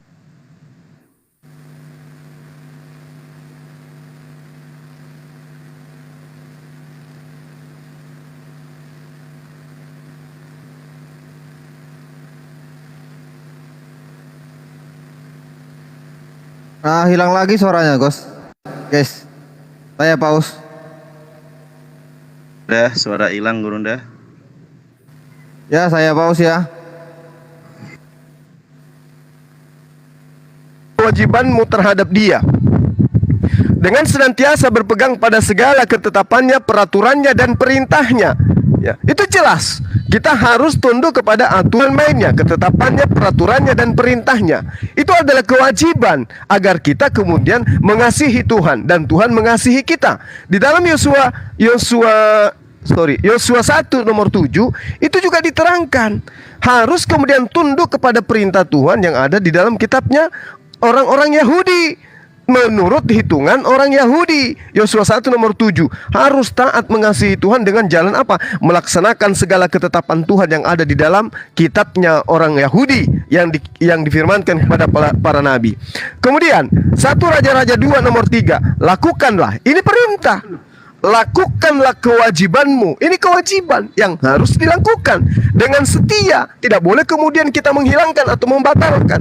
Lakukanlah kewajibanmu dengan setia terhadap Tuhan Allahmu, dengan hidup menurut jalan yang ditunjukkannya, dan dengan tetap mengikuti segala ketetapannya, perintahnya, peraturannya, dan ketentuannya, seperti yang tertulis dalam hukum Musa, supaya engkau beruntung di dalam segala yang kau lakukan, di dalam segala yang kau tuju. Artinya bahwa jika orang itu taat pada ketetapan, perintah, peraturan, ketentuannya Tuhan, maka dia akan mendapatkan damai sejahtera. Tapi orang yang melanggar semua ketetapan, ketentuan Tuhan dengan alasan Yesus tameng dialih bukan damai sejahtera, maka Yesus tidak mungkin mengajarkan sesuatu yang bukan damai sejahtera.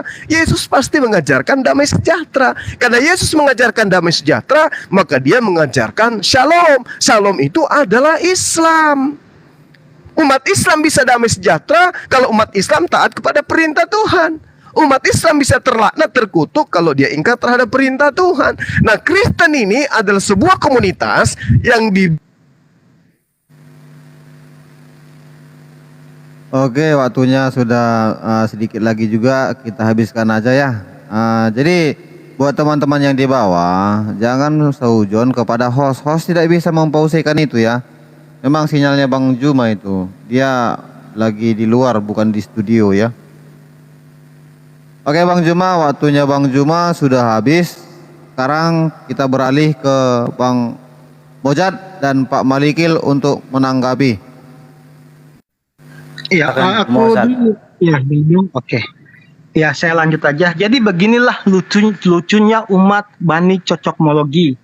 Kata shalom, damai sejahtera itu katanya sangat jauh dengan kata Islam, dicocok-cocokkan. Mahmadim itu katanya sangat jauh sama Muhammad, dicocok-cocokkan. Ini Akbar dan Ahbar yang hanya beda di titik saja, tidak mau dicocok-cocokkan. Bukankah ini namanya tidur terlalu miring? Cuma beda titik loh, kenapa Anda mau? Tapi yang kata-katanya beda sangat jauh, Anda mau cocok-cocokkan. Ya kita kembali, Yesus beragama Kristen, Nandar, anak sekolah minggu pun tahu Tuhan tidak beragama. Kalau Tuhan Yesus beragama berarti Yesus punya Tuhan lagi. Nah, Yesus dia tidak punya agama.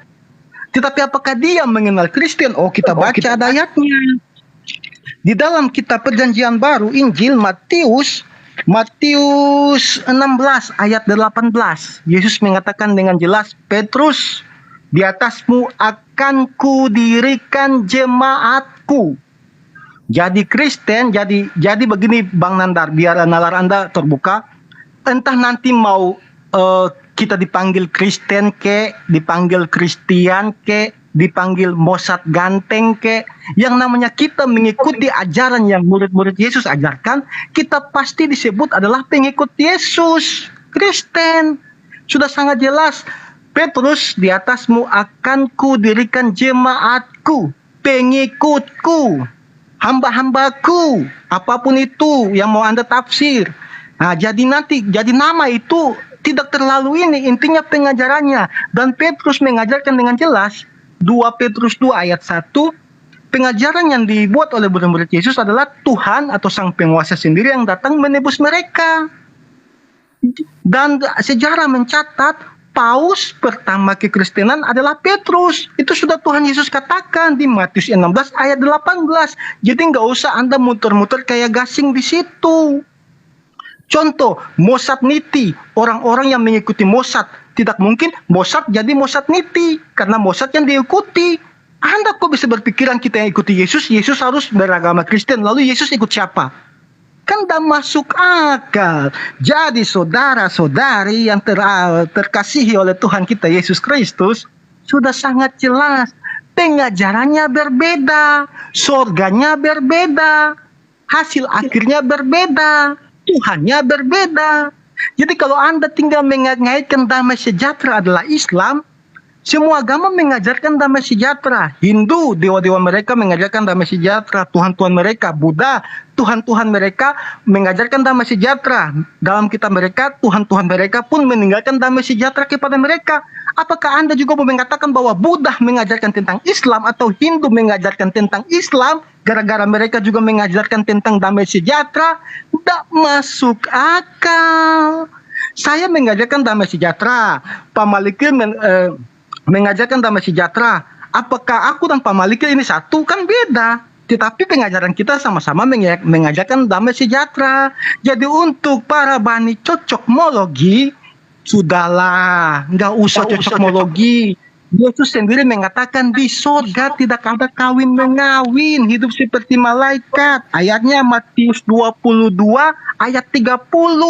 Tetapi itu bertentangan dengan Al-Quran Anda sendiri di dalam QS 52 ayat 20. Di situ dikatakan kalian di surga ada kawin dengan bidadari. Loh, pengajarannya berbeda, tetapi tinggal mau mencocokmologi. Yesus mengajarkan dengan jelas bahwa dalam Yohanes 8 ayat 24, jika kamu tidak percaya bahwa akulah dia, kamu akan mati dalam dosamu. Pertanyaan saya, apakah umat-umat muslim percaya bahwa Yesus adalah Yahweh itu sendiri, firman Tuhan, anak Allah yang maha tinggi? Kan tidak percaya. Yesus mengatakan dengan lantang, aku akan pergi ke Yerusalem untuk menanggung banyak penderitaan, mati dan bangkit pada hari ketiga. Apakah umat-umat Islam percaya Isa itu disalib, menderita dan bangkit pada hari ketiga? Kan tidak. Jadi Anda Anda ini seperti mau mencoba menyamakan tokoh karakter Unyil dengan Upin Ipin, sangat berbeda. Jadi tidak usah lagi berpolemik di situ. Pengajaran sudah beda, semuanya sudah beda, pengampunan dosa, penebusan dosanya semua sudah beda, surganya beda, oknumnya beda. Murid-murid Yesus juga tidak pernah mengajarkan seperti yang Muhammad ajarkan. Jadi kalau Anda tetap mau menyamakan, berarti saya cuma mau mengatakan satu, pergilah ke puskesmas terdekat untuk imunisasi dulu. Ya, silakan. Ya, habis. Terima kasih Pak Mojad atas penyampaiannya dan narasinya dan sudah ditanggapi. Sekarang kita ke Pak Malikil Amalak. Silakan Pak Malikil Amalak, 5 menit. Oke. Jadi dari tadi ya memang nggak nyambung ya bahasannya. Gini ya, Nandar, Suma dan muslim-muslim di bawah. Di dalam Matius 19 ayat 21, kata Kristus kepadanya, jikalau engkau hendak sempurna. Nah, jikalau engkau hendak sempurna. Jadi manusia kalau ingin sempurna, bukan jadi Islam, bukan. Islam itu organisasi. Yesus mengajarkan apa? Jika engkau hendak sempurna, pergilah jualah segala milikmu dan berikanlah itu kepada orang-orang miskin, maka engkau akan beroleh harta di sorga. Kemudian datanglah kemari dan ikutlah aku. Jadi kesempurnaan itu adalah ketika mengikut Yesus. Jikalau engkau hendak sempurna, ikutlah Yesus, bukan ikutlah Islam. Nah, kalau logikanya Islam itu adalah kesempurnaan, Islam itu adalah agama. Bagaimana jika ada penjahat yang agamanya Islam? Ya konsekuensi logisnya masuk surga. Ya karena jaminan keselamatan adalah label organisasi. Jadi yang Nandar dari tadi cocok mau logikan, ya memang paham, saya paham. Itu pandangan duniawi. Itu pandangan duniawi, bro. Pandangan Tuhan tidak seperti itu. Jadi Tuhan tidak pernah melebelisasi keselamatan atau menstandarisasi keselamatan dengan organisasi. Tuhan tidak pernah menstandarisasi keselamatan dengan organisasi. Nah, kalau kalau Allah menstandarisasi keselamatan dengan Islam, dan Islam itu sempurna ketika di zaman Muhammad. Ingat, Al-Maidah ayat 3, Islam sempurna di zaman Muhammad, bukan di zaman mana-mana. Ya, jika standar keselamatan adalah label, adalah organisasi ya Islam. Nah, kalau penjahat yang beragama Islam gimana konsekuensinya? Masuk Islam, masuk surga. Iya, masuk surga konsekuensinya. Jadi di sini harus digunakan akal untuk memahami apakah benar yang Anda perjuangkan Islam ini benar-benar suatu standar keselamatan yang seperti Muhammad dan Allah wartakan di dalam Quran, hadis dan tafsir. Ya kan? Dari tadi kita ini debat-debat kusir. Anda memaksakan kehendak yang tidak Anda mengerti. Apa itu kata shalom? Kan saya sudah jelaskan. Kata shalom, shalom itu bukan Islam. Shalom itu damai, perdamaian, ketenangan. Nah, Muhammad datang bukan membawa damai. Beda dengan Kristus Yesus. Kristus Yesus itu datang membawa damai karena dia adalah sang damai tersebut. Lah Muhammad dengan Allah apa yang dibawa? Kristus Yesus itu datang, orang mati, mayat. Ketika Kristus Yesus datang, mayat jadi hidup.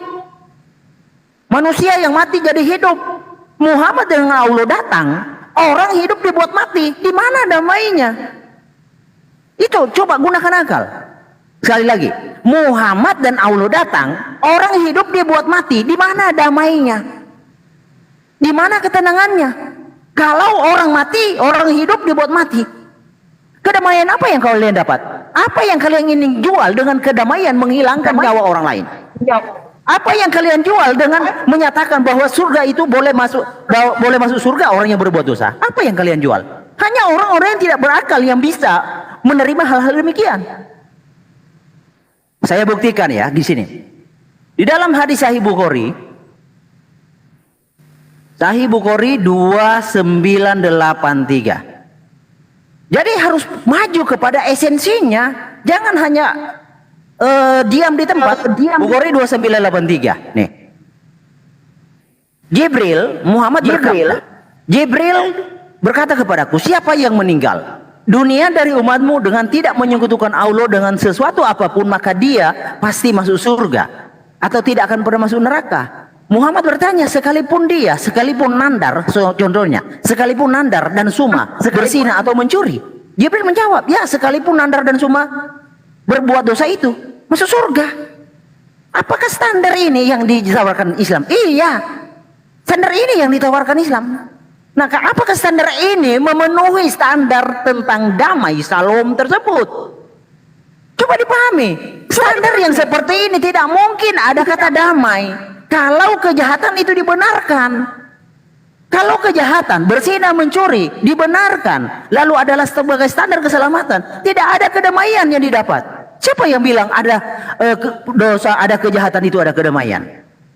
Jadi tolong dipikir ya, jangan hanya mentok cocokmologi akut. Pahami arti dan makna esensi dari pengajaran itu. Apa yang Tuhan inginkan di dalamnya. Bukan hanya cocokmologi seperti itu. Cocokmologi semacam itu udah 2000 tahun yang lalu. Ya, 1000 tahun yang lalu, 500 tahun yang lalu.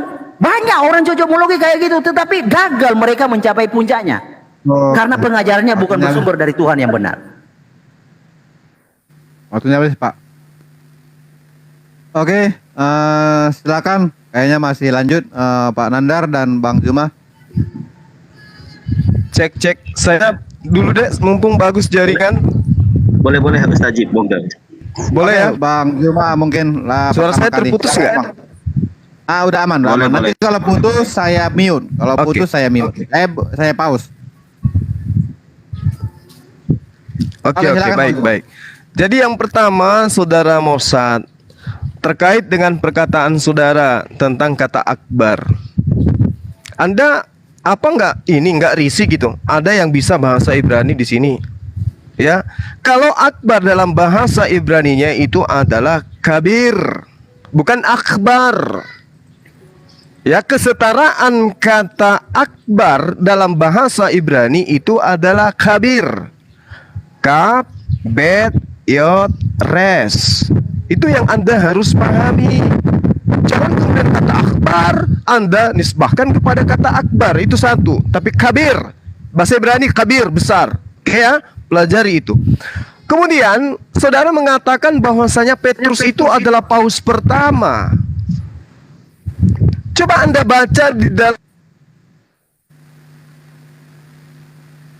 Hilang lagi. Terus untuk orang-orang yang tersunat.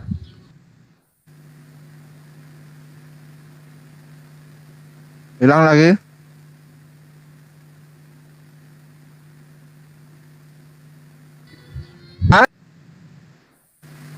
Masih saya paus.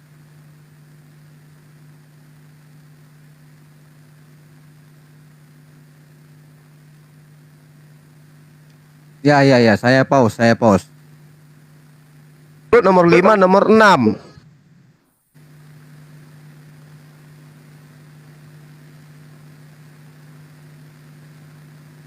Ada kawin mawin. Anda keliru. Yang dikatakan tidak kawin masa ada kebangkitan. Itu belum ke surga. Ke surga itu. Sementara di dalam kitab saudara dikatakan di dalam Wahyu 19 nomor 7, di situ ada kata hogamos. Hogamos itu Yesus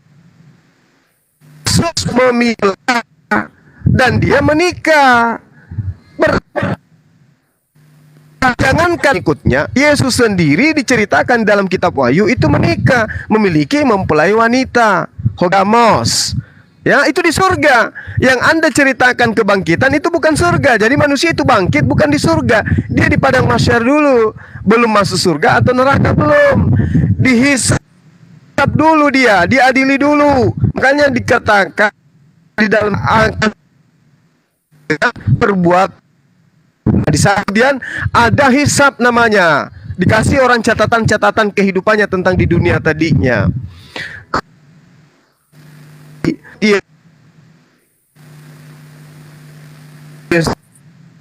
Yesus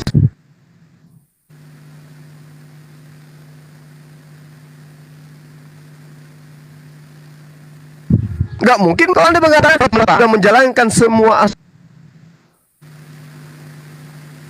ketetapan Tuhan, ketentuan Tuhan. Aku ya situ. Beginilah guys, masih keadaannya di sinyal di sana. Mungkin Bang Juma sinyalnya mungkin ya nggak bagus di sana gitu. Oke, Kak Bang Juma udah bilang langsung aja Bang Yonatan 5 menit. Nanti saya tambahkan jadi 7 menit karena ada 2 menit lagi dari sisa Bang Juma. Silakan Bang Nandar.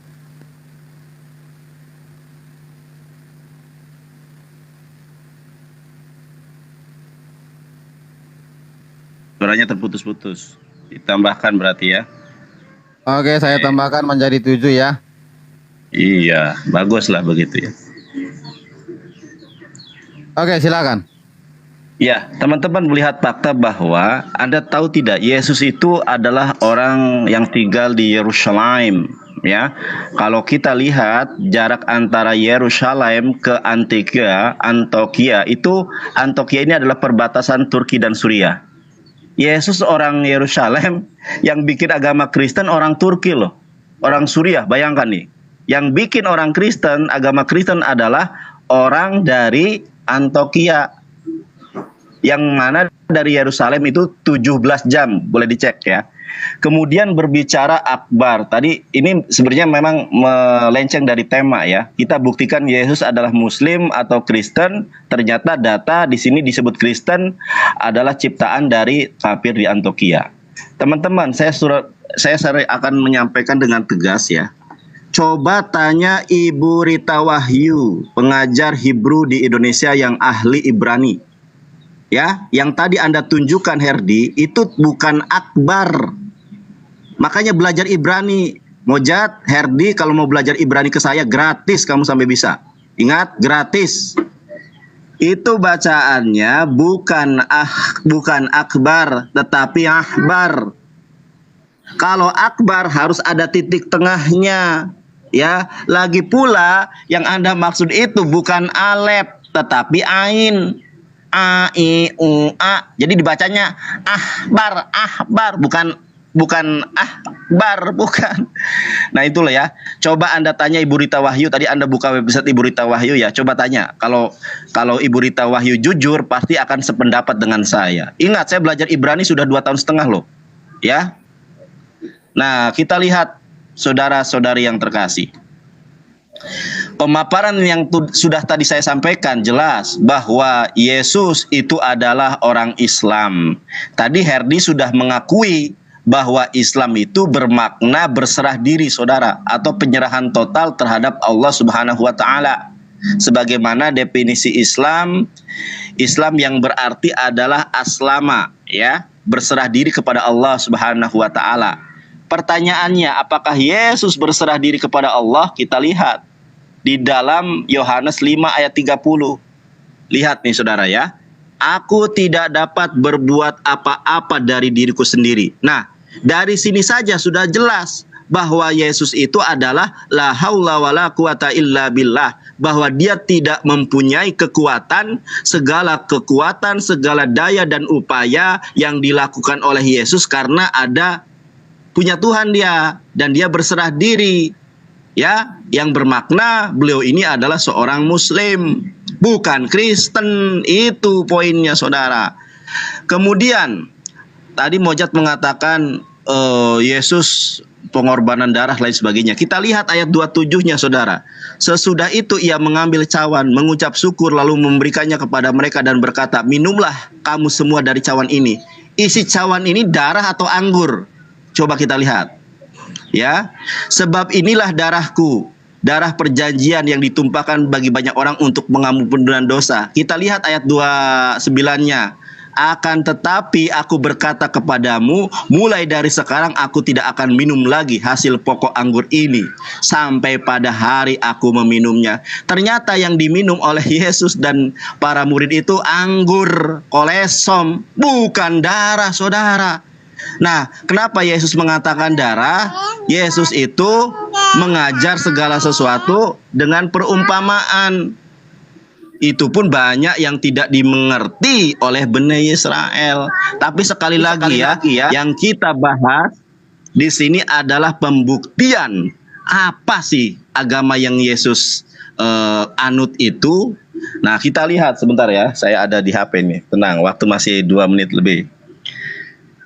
Di dalam Yohanes 4 ayat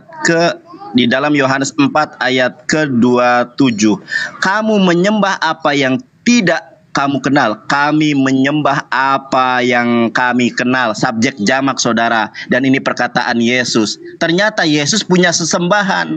Nah, Yesus juga adalah ciptaan. Saya tunjukkan original teksnya kepada kalian ya. Kenapa kalian menyembah ciptaan sementara Yesus itu adalah makhluk Islam, ciptaan Tuhan? Nah, masih ada waktu banyak. Tenang, saudara. Ya, ini Yesus adalah makhluk. Ini yang berkata adalah kitab saudara. Makanya pelajari original teks. Saya baca ke saudara ya. Kaito angelotes en laodekia eklesias graponta delegei ho amen ho martus ho pistos kai aletinos he arketes ketiusios tauteo. Ini Yesus ciptaan. Oh, itu original teks standar. Kami kan bisanya bahasa Indonesia. Baik, masih ada waktu bahasa Indonesia ya. Yesus adalah ciptaan. Makanya orang yang menyembah ciptaan menurut Yesus, Matius 7 ayat 21 akan masuk neraka. Matius 7, 21, 22, 23. Ya, kita lihat Wahyu 3. Masih ada waktu banyak. Senang saya saudara-saudari yang terkasih. Nah, coba saudara perhatikan, renungkan saudara. Dan tuliskanlah kepada malaikat jemaat di Laodikia. Inilah firman dari Amin. Konsensus orang Kristen, saya tanya Ibu Rita, Wahyu dan lain sebagainya sepakat bahwa Amin di sini adalah Yesus Kristus. Lalu siapa Yesus Kristus itu, saudara? Saksi yang setia dan benar, permulaan dari ciptaan Allah. Kalau mau selamat, sembah penciptanya, bukan ciptaannya. Lalu Yesus juga adalah budak Allah, saudara. Di mana ayatnya Yesus budak Allah? Kita lihat Kisah Para Rasul 3 ayat 13. Mungkin udah Yesus melebar, adalah budak. Nandar. Itu bukan ke tema kita. Tema kita Yesus membawa ajaran Islam. Oke. 25 detik ya. lagi. Siap. Yesus itu tidak pernah beragama Kristen. Tunjukkan ucapan Yesus, Masihin, yang artinya adalah aku adalah Kristen. Dicoba cari ayat itu, tidak bakal ada, saudara. Terima kasih. Terimalah kebenaran firman Tuhan. Oke, thank you Bang Nandar. Jadi saya harap kita tetap fokus di pada tema ya guys ya. Jangan terlalu melebar, nanti kita bahas semua isi Alkitab. Sampai 2000 tahun kita di sini. Saya juga tidak lupa mengingatkan jangan lupa makan semua ya. Diskusi. Tapi bisa tetap sambil makan. Saya rasa penjelasan dari keempat narasumber, sebentar Bang Nandar, sudah berulang kali dan berulang-ulang itu aja yang dipaparkan. Jadi di sini tadi yang pertama dari Bang Yonatan untuk membuka, dan saya akan mengakhirinya dengan tanggapan dari Bang Mojat dan Malikil. Setelah itu nanti closing statement saya kasih 6 menit bagi 2 sama-sama ya. Oke, ditanggapi dulu Bang Malikil sama Bang Mojat, nanti kita masuk ke closing statement. Terima kasih. Silakan. Silakan, Mojat, monggo. Oke, iya. Jadi memang cocokmologi yang dilakukan oleh Nandar dan sabar. Waktu belum saya setting. Sorry. Oke. Oke Pak, silakan Pak Mojat. Iya, sekali lagi saya katakan, dan memang kayaknya Nandar ini dia nggak dengar apa yang saya katakan. Kan sudah saya katakan berulang-ulang, Yesus tidak mungkin beragama Kristen karena dialah yang diikuti. Kalau dia beragama Kristen berarti ada juga yang Yesus ikuti. Tetapi si Nandar ini tinggal mana Yesus beragama Kristen loh. Nalar Anda di mana Nandar? Kristen artinya pengikut Yesus Kristus. Kita yang mengikuti Yesus. Mana mungkin Yesus Kristen dia mengikuti siapa? Sudah saya katakan berulang kali, dan di Matius 16 ayat 20 sudah sangat jelas Yesus mengatakan, Petrus, di atasmu akan kudirikan jemaatku. Jadi entah nanti jemaat yang Petrus bangun itu sudah saya katakan, mau namanya Kristen ke, mau namanya Kristian ke, mau Sat Ganteng ke, Ustadz Malikil ke, apapun namanya, pengajaran yang mengikuti apa yang murid-murid Yesus ajarkan, itulah yang seperti Yesus katakan di Matius 16 ayat 20, jemaatku, dan alam maut tidak dapat menguasai mereka. Jadi mana mungkin Yesus sendiri mengatakan dia telah menyuruh Petrus membangun jemaatnya sendiri, dia tidak mengenal jemaatnya, kan tidak masuk akal. Yesus pun berkata dalam Alkitab begini, adapun domba-domba lain yang bukan dari golongan ini yang harus aku tuntun juga, dan aku akan menjadikan mereka satu kawanan. Jadi memang Yesus sudah membuatkan pengabaran Injil mulai dari Yerusalem akan tersebar di seluruh dunia. Makanya Yesus mengatakan dengan jelas ketika dia mau naik ke surga, pergilah, jadikanlah semua bangsa muridku dan baptislah. Jadi kita yang dibaptis ini adalah apa? Murid-murid Yesus, jemaat-jemaat Yesus yang Yesus katakan kepada Petrus untuk dibangun. Dan alam maut tidak akan menguasai kami. Kenapa? Kenapa alam maut tidak dapat menguasai kami? Yesus mengatakan dengan jelas, akulah jalan, kebenaran, dan hidup. Barang siapa yang percaya kepadaku, dia tidak akan mati, dia akan mendapati hidup yang kekal. Nah, jadi sudah sangat jelas bahwa kata shalom tadi yang Bang Nandar mencoba mencocoklogikan itu sangat tidak masuk akal. Karena jika Anda mau mencocoklogikan kata damai itu tadi sudah saya katakan, berarti Hindu mengajarkan damai juga. Apakah Hindu mengajarkan tentang Islam? Buddha mengajarkan damai juga. Apakah Buddha juga mengajarkan tentang Islam? Kan tidak. Jadi Anda itu jangan hanya ambil satu kata. Aduh, ini kayaknya nanti tidak lama lagi nanti Nandar. Oke, jangan ke personal. Ya, nanti ada lagi cocokmologi lain yang mencoba diambil hanya dari penggalan kata. Padahal kita bisa lihat dengan jelas bahwa pengajarannya berbeda, surga berbeda, Tuhannya berbeda, apa perintah-perintahnya berbeda. Jika Yesus membawakan Islam, dengan jelas Yesus mengatakan baptislah. Yesus mengajarkan tadi Matius Anda ambil tentang perjamuan kudus. Lah memang itu kan darah perjanjian, itu anggur sebagai simbol, dan itu telah dikatakan Tuhan dalam Sakaria 9 ayat 11. Bukan baru dikatakan oleh Yesus. Sakaria 9 ayat 11, Yahweh mengatakan, oleh karena engkau, aku akan melakukan perjanjian dengan darahku. Jadi itu sudah kata darah, itu perjanjian darah, itu pengajaran tentang penebusan oleh darah itu sudah dikatakan bahkan dari Taurat. Dari Musa sudah mengajarkan penebusan dosa melalui darah. Kita bisa lihat di ayat-ayat perjanjian lama seperti Imamat 4 ayat 32, Kejadian 20 ayat 24, Imamat 5 ayat 12. Nah, jadi dari konsep pengajarannya sudah berbeda. Jadi tidak mungkin dari konsepnya sudah berbeda langit dan bumi ini Anda mau mencoba menyamakan hanya dengan satu kata, yaitu kata damai. Itu sangat tidak masuk akal. Itu ya Bang Nandar. Ya jadi aku sudah bingung lagi nih mau ngomong apa, soalnya Nandar ini dia tinggal mau mencoba bolak-balik di kata itu, di kata damai itu, padahal sudah kita katakan dengan jelas dari tadi, dari pengajaran, dari sorga, dari segala-galanya itu Kristen sama Islam ini berbeda langit dan bumi. Masa Anda tinggal mau murid-murid Yesus Islam, murid-murid Yesus membaptis, apakah Islam mengajarkan membaptis? Murid-murid Yesus mengajarkan penebusan yang dilakukan oleh Tuhan. Tadi saya ada kasih contoh ayat 2 Petrus 2 ayat 1, itu murid Yesus sendiri. Islam kan tidak mengajarkan tentang itu. Mana mungkin mereka yang Islam mengajarkan hal-hal yang di luar oleh keimanan Islam.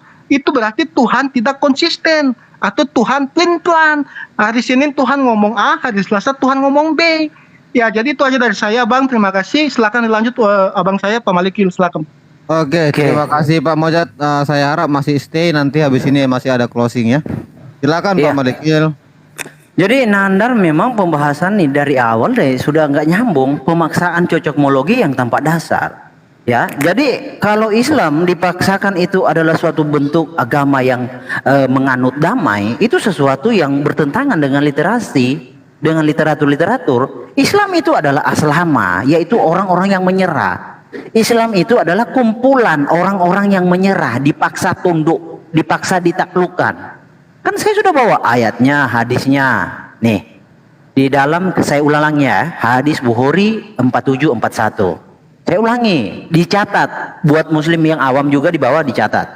Ya, ini kuliah gratis ini. Bagaimana engkau memerangi manusia padahal Muhammad telah bersabda, Muhammad bersabda, aku diperintahkan untuk memerangi manusia hingga mereka mengucapkan syahadat.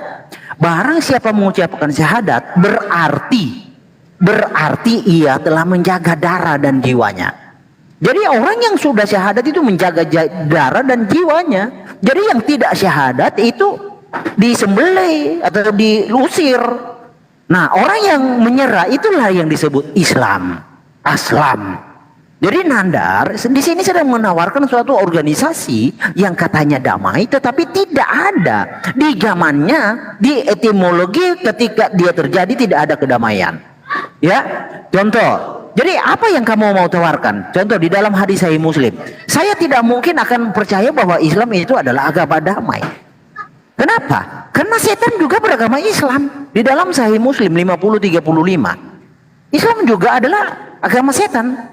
Di sini Aisyah berkata, aku merasa cemburu kepada Muhammad. Datang Beliau datang dan aku melihat beliau lakukan. Beliau bertanya, kenapa? Wahai Aisyah. Aisyah menjawab, orang sepertiku mengapa tidak mencemburui orang seperti Tuan? Muhammad menjawab, apakah setanmu mendatangimu? Aisyah bertanya, wahai Rasul, apakah ada setan menyertaiku? Beliau menjawab, ya. Aisyah bertanya, juga menyertai semua manusia? Muhammad menjawab, iya. Jadi ada setan semua menyertai semua manusia. Aisyah bertanya lagi, menyertai Tuhan juga, maksudnya Muhammad? Muhammad menjawab, ya. Hanya saja Robku menolongku mengalahkan setan hingga setan masuk Islam. Jadi bagaimana Anda mau menawarkan ke saya bahwa Islam itu adalah agama yang damai, sedangkan setan juga agamanya Islam? Gimana Nandar? Anda mau jual, kamu mau suruh saya gabung dengan setan? Mana ada setan damai? Mana ada setan itu salam, damai sejahtera? Nggak ada. Setan nggak ada damai-damainya, bro. Setan itu huru hara, sifatnya huru hara. Jadi jangan pernah Anda menawarkan agama yang dianut oleh setan juga kepada saya. Jadi, oke, lanjut. Nah, saya kan sudah jelaskan di awal ke kamu, Nandar. Coba perbanyak literasi ya. Di dalam Al-Arba'in ya. Al-Arba'in ya, di sini buku jilid 1 dijelaskan oleh Muhammad. Islam itu apa? Dijelaskan. Itu penting literasi supaya Anda ketika mendakwakan iman Anda tidak kontradiksi. Tapi kalau Anda tidak tahu literasi, lalu Anda mendakwakan iman Anda, takutnya apa yang Anda ucapkan itu kontradiksi dengan apa yang tertulis. Nah, Muhammad kan berkata tegas, Islam adalah engkau. Engkau bersaksi bahwa tidak ada syahadat. Jadi bersaksi Allah dan Muhammad. Islam itu, ciri-ciri Islam itu orang yang syahadat. Bahkan Allah juga Islam. Allah juga syahadat. Allah Subhanahu wa taala, kan saya sudah buktikan dari tadi. Allah juga Islam, dia bersyahadat. Allah SWT berfirman, aku bersaksi bahwa tiada Tuhan selain aku dan tiada sekutu bagiku, dan Muhammad adalah hamba dan rasulku, dan Muhammad adalah hamba dan rasulku. Allah juga bersyahadat. Muhammad apa pernah bersyahadat? Enggak pernah. Jadi yang Allahnya sebenarnya siapa ini? Allah Subhanahu wa taala atau Muhammad? Masakan Allah bisa bersyahadat, Muhammad tidak bersyahadat? Sedangkan syarat seorang adalah Islam adalah syahadat. Bagaimana mungkin kawan-kawan muslim itu menarasikan Islam itu adalah agama-agama yang damai seperti tadi, sedangkan di satu sisi Islam juga dianut adalah agama setan. Setan juga agamanya Islam, bahkan jin-jin agamanya Islam. Bagaimana kalian bisa menarasikan itu jadi damai, sedangkan di dalamnya ada setan, ada jin-jin? Mana ada sifat setan damai? Mana ada sifat jin itu damai? Nggak ada. Jadi sifat setan dan jin itu damai hanya ada di dalam pengajaran Islam. Di dalam pengajaran agama lain nggak ada setan dan jin itu membawa damai. Habis, Pak Malikil. Terima kasih buat Pak Malikil sudah menanggapi itu tadi segmen terakhir dari tema. Sekarang saya akan membawa untuk kita closing statement ya. Saya rasa juga kalian pun masih ada juga hal-hal lain yang harus dikerjakan. Saya harap juga seperti itu.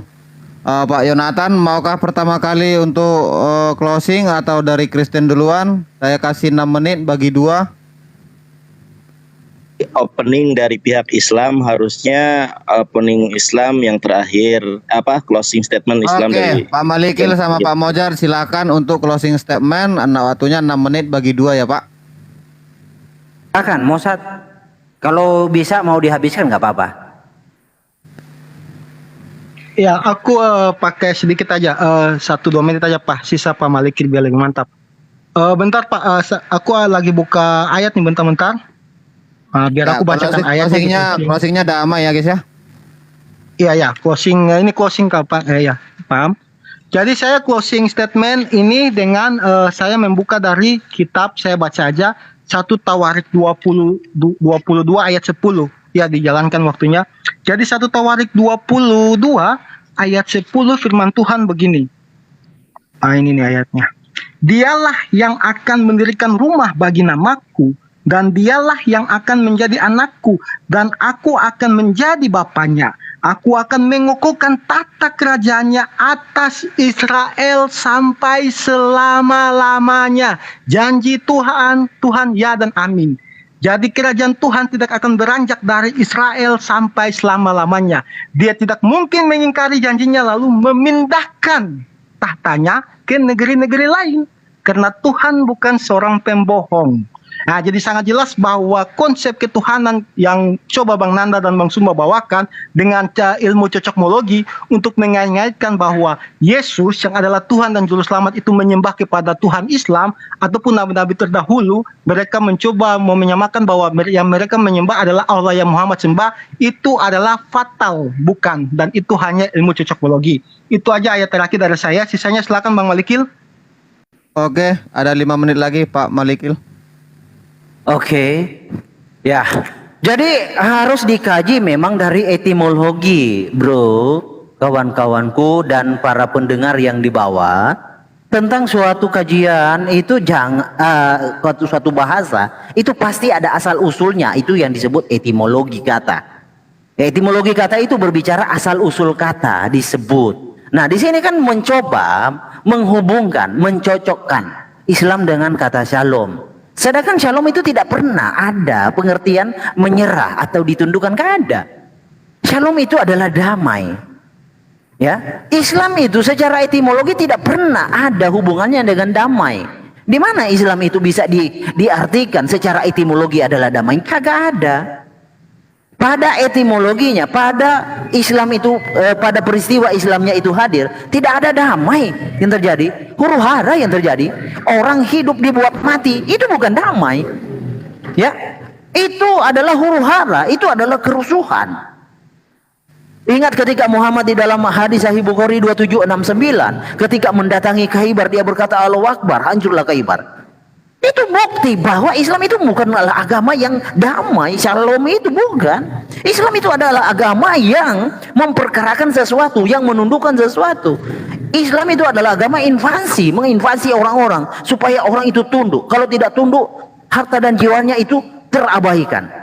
Kalau tunduk barulah. Nah itu, jadi Islam itu murni adalah agama yang menganut pemaksaan. Lakum dinukum waliyadin itu adalah hal-hal yang remeh-temeh itu dijelaskan. Itu terjadi sebelum Muhammad ada. Terjadi sebelum Muhammad ada pasukan. Ketika Muhammad sudah pasukan, tidak lagi berlaku lakum dinukum waliyadin. Potonglah penggallah tangannya, batang lehernya. Lalu mengapa di Indonesia, kan pertanyaannya nanti, mengapa di Indonesia tidak terjadi demikian? Karena di Indonesia adalah hukum negara, hukum Pancasila, bukan hukum Islam. Kalau hukum Islam terjadi di Indonesia, diterapkan di Indonesia, kita sudah agak ada, sudah musnah bangsa ini. Karena hukum Islam itu tidak humanis, tidak bisa menyesuaikan zaman, hanya bisa berlaku di zaman-zaman yang seperti zaman Muhammad jahiliyah. Diterapkan di dunia sekarang nggak bisa. Makanya di sini ada cocokmologi yang dibawakan oleh Nandar supaya kesannya apa yang terjadi yang di dalam zaman Muhammad itu bisa dipoles.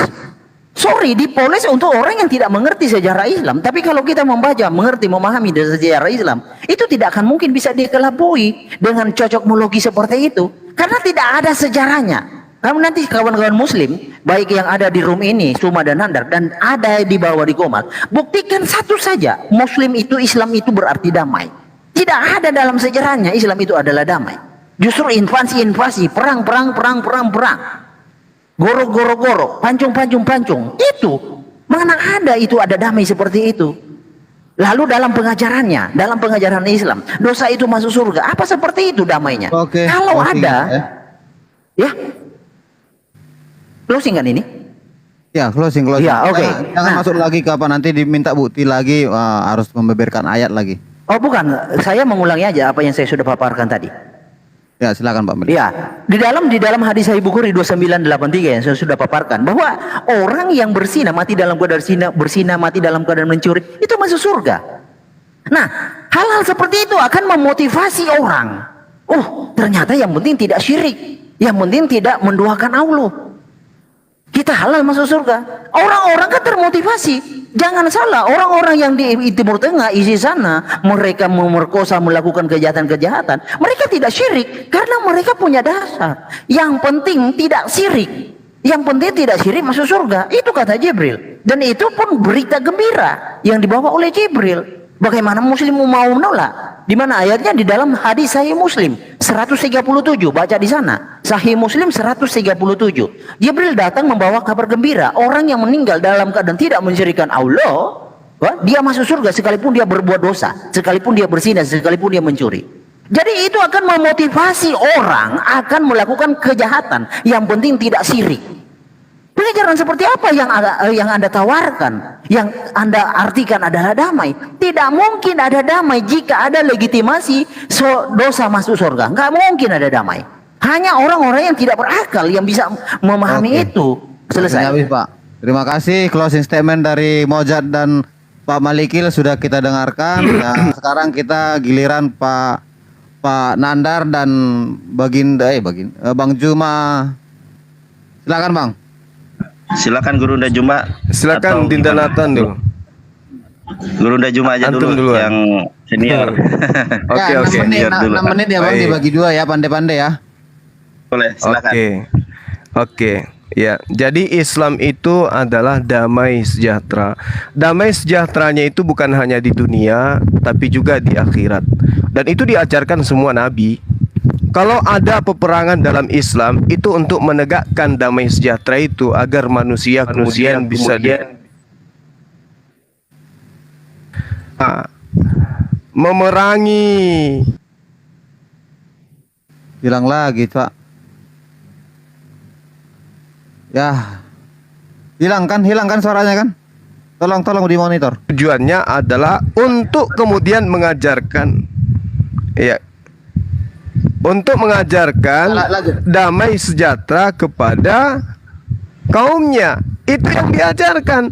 Bagaimana mungkin kemudian manusia di atas muka bumi ini yang gemar membantah perintah-perintah Tuhan bisa tunduk kepada Tuhan kalau tidak ada penegasan. Yesus datang kepada Bani Israel mengajarkan aturan dan ketentuan Tuhan, dibasmi. Musa datang kepada mereka mengajarkan ketetapan Tuhan, dibasmi. Maka Tuhan datang kemudian menegaskan dengan pengutusan seorang nabi khataman nabiyyin untuk melakukan penegasan terhadap orang-orang agar damai sejahtera. Bagaimana bisa orang itu kemudian taat kepada keselamatan kalau tidak ada rasul dan nabi yang tegas untuk mengajarkan firman Tuhan? Nabi Musa datang kepada mereka. Apakah Nabi Musa tegas? Tidak. Apakah Nabi Musa ditaati? Tidak. Yesus datang kepada Bani Israel. Apakah ditaati? Tidak. Maka Tuhan sudah datang Hilang lagi. aturan-aturan mainnya kepada manusia.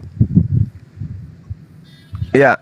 Jadi ketika kemudian dikatakan damai sejahtera itu adalah penekanan terhadap perintah-perintah Tuhan kepada seluruh umat manusia agar manusia itu taat kepada perintah Tuhannya.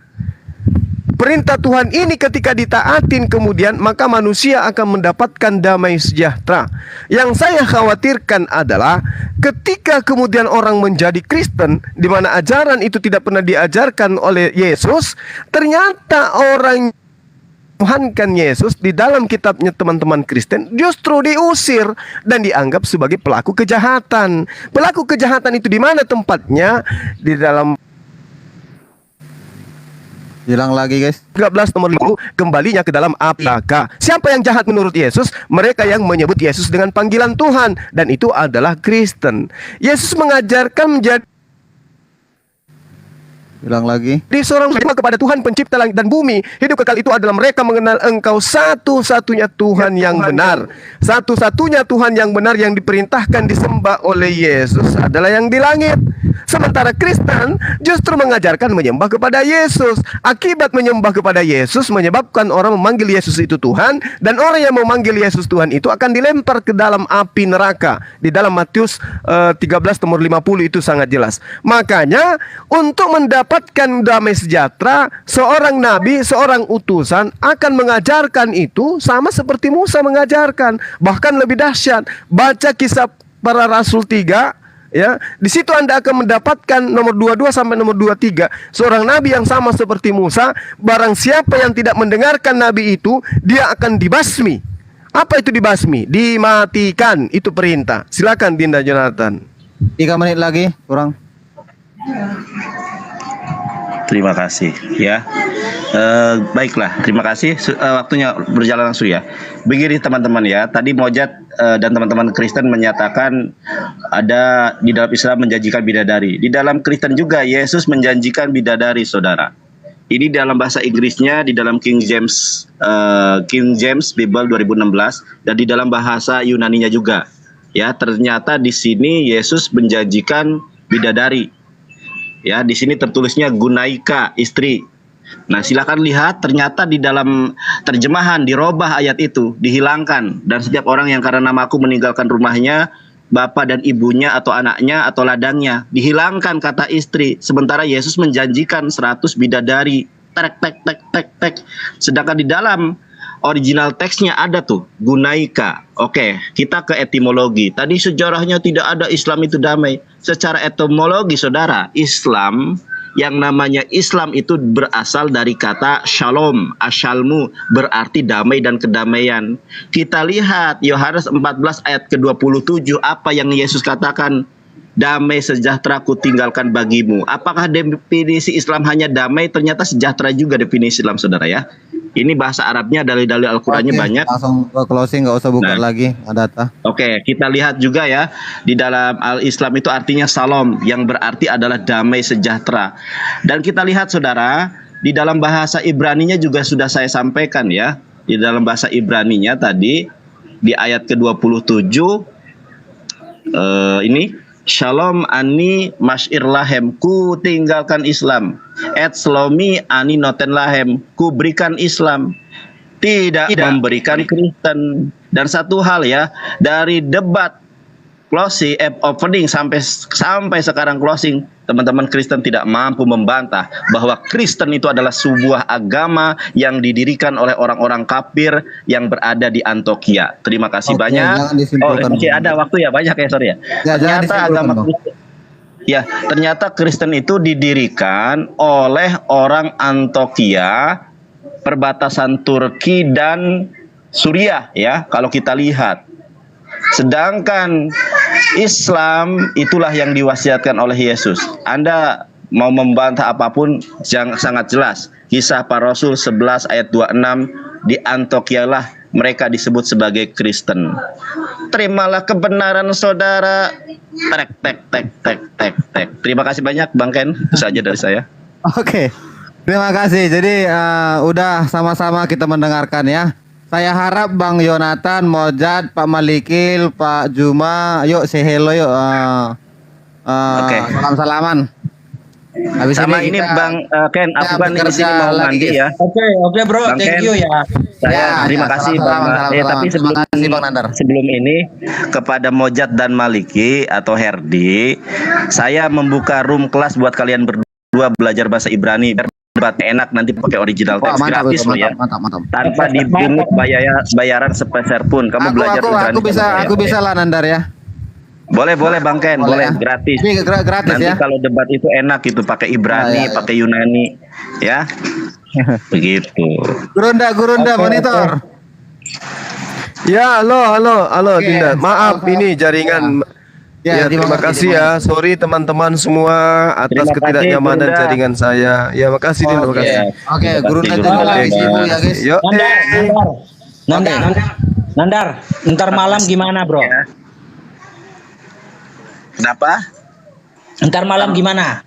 Kamu punya topik apa? Jangan cari topik. Herdi, Herdi. Cari topik jangan yang kamu kuasai. Dong, biasa aja, jangan nervous.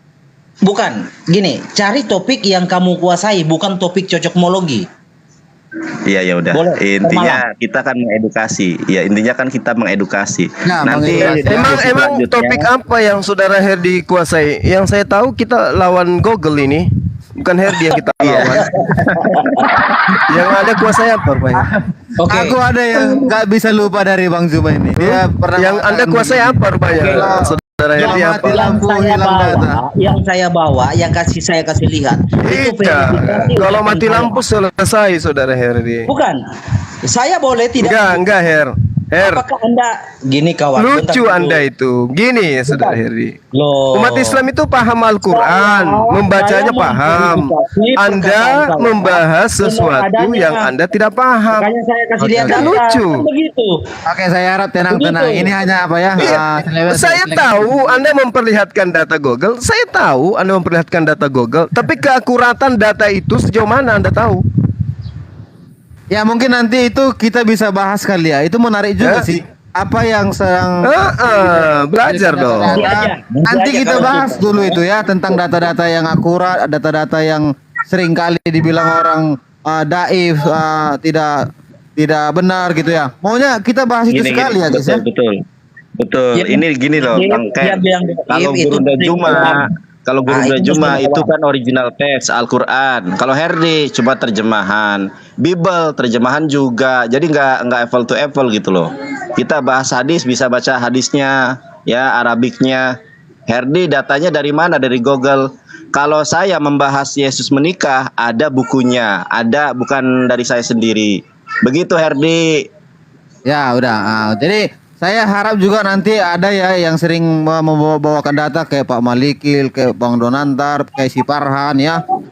Orang ini kan rajin-rajin bawa data nih kayak si Kiamat. Saya akan kumpulkan di satu waktu nanti di room ini untuk membahas tentang data, membahas data ya. Kita tidak masuk ke bagian apa ya substansinya ajaran itu ya. Membahas tentang data aja, data yang ini yang dibawakan apakah seperti Ibnu Katsir atau yang ini. Apakah Nanti kalau saya bicara tidak pakai data itu asumsi. Ketika saya bawa data Google. Lalu yang benar maunya mana? Ya datanya harus Boleh bawa data, tapi keakuratan data itu Anda harus uji. Apakah itu otentik terhadap kitab yang disahihkan umat Islam kan gitu. PDF yang disajikan itu adalah sesuatu yang terverifikasi. Oh, enggak begitu. Tidak begitu cara belajarnya. Sekarang begini, Sekarang begini. Buku yang saudara pegang itu yang Anda katakan Alkitab, bagaimana Anda bisa mengatakan itu asli? Sementara itu hanya terjemah. Atau mau itu dibahas? Terjemahannya. Aku kayaknya mau ini guys. Loh. Bingung kan Anda, bingung kan? Nah, itulah. Makanya belajar dulu. Kita bahasnya suatu saat ya. Berdialog. Saya mau berdebat dengan orangnya, bukan dengan Google-nya. Itu aja. Kak, saya juga bisa ikut gaya Suma, hanya modal suara, tidak kasih data bisa. Tapi orang di luar ya nggak apa-apa, Her. Anda menyebutkan hadis Bukhari, Anda bacakan hadisnya. Jangan sajikan Google supaya kita tahu bahwa ilmu Anda itu bersanad. Sanadnya ke Google, kawan. Kamu ditertawakan umat Islam. Mana datanya? Kamu ditertawakan umat Islam. Enggak. Kamu ditertawakan. Umat Islam itu datanya bukan di Google, Bang. Di kitabnya gitu loh. Oke. Jadi kan kalau di Google itu apapun bisa dibuat di sana. Bang, kalau di Google itu apapun bisa dikatakan di sana. Boleh dikatakan sah. Tapi untuk membentuk kebenaran sahnya itu apakah sudah sesuai dengan original teksnya? Sesuai dengan kitabnya? Anda pernah enggak kemudian membacakan kitab aslinya? Lantas Anda mengatakan bahwa yang di Google itu benar? Itu pernah enggak? Kan ditertawakan Bang Herdi. Anda ditertawakan masih. Makanya yang ada. Oh bukan begitu Bang. Yang bodoh itu Anda. Kenapa Anda menilai Islam dengan penggambaran itu? Contoh tadi Anda mengambil kesimpulan Islam itu tidak ada damai di dalamnya. Kan Anda ditertawakan umat Islam. Bagaimana ceritanya tidak ada damai sementara yang mendamaikan Nusantara ini adalah agama Islam, yang mengusir agama penjajah adalah Islam, kan begitu Bang Herdi. Sementara Anda mengatakan tidak ada damai dalam Islam. Udah. Justru ajaran Islam itu mengajarkan damai, Bang. Menyembah kepada Tuhannya Yesus, mendudukkan Yesus itu adalah utusan Tuhan, itu ada ajaran damai. Tunjukkan kepada saya tentara Islam mana, Herdi, tunjukkan kepada saya tentara Islam mana yang datang menjajah Nusantara. Ayo Her, tunjukkan kepada saya tentara Islam mana yang datang menjajah Nusantara ini sebelum merdeka. Ayo. Hidup dibuat mati, nggak ada damai. Ayo.